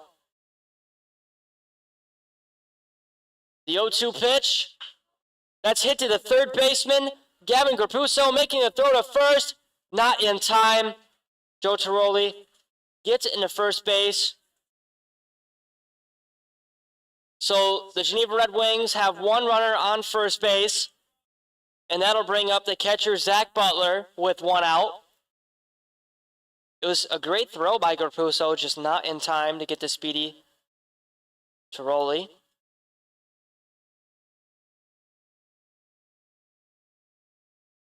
Sill ready to go. The pitch to the catcher. Low and outside for ball 1.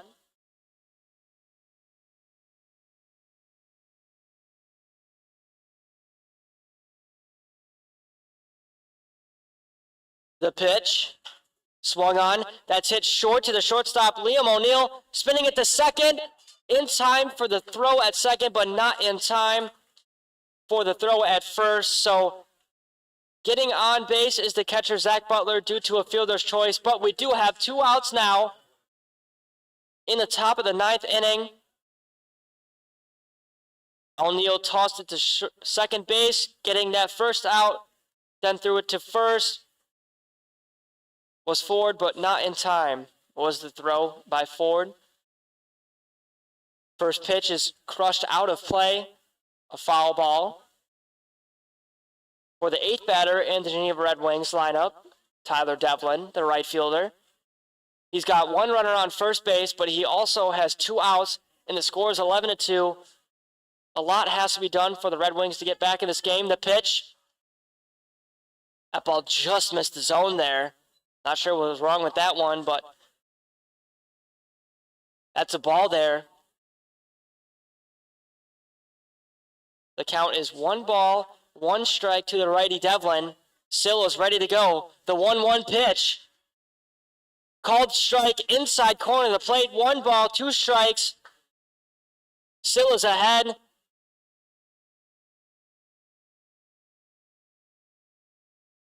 One ball.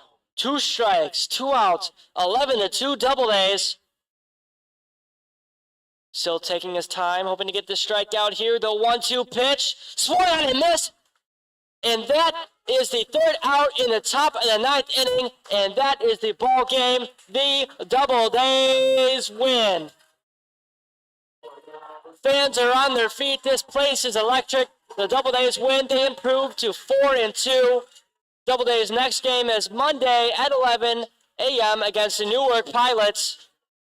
As the Doubledays line up to shake hands with each other, I've got to say my MVP of the night is Fernando Espinal with a triple, multiple RBIs, hit by pitch. He showed off his speed in tonight's game. Exceptional batting from Fernando Espinal. And my defensive MVP of the night has got to be Aiden Ford. He had 2 diving plays to get it out at second and to get it out at first. Overall, a great defensive game for the Auburn Doubledays and a great offensive game as they improved to 4-2. And getting the win for the Auburn Doubledays is Derek Bolander. That'll increase his ERA as he only gave up 2 runs in the 7th inning. He had 9 strikeouts, and getting the loss is Alex Deutsch with 3 strikeouts, but gave up 6 runs. So the Doubledays win this game in an electric Saturday night game. Thank you for tuning in to the Auburn Doubledays YouTube channel. I'm Evan Carocchio. Have a great night. We'll see you on Monday.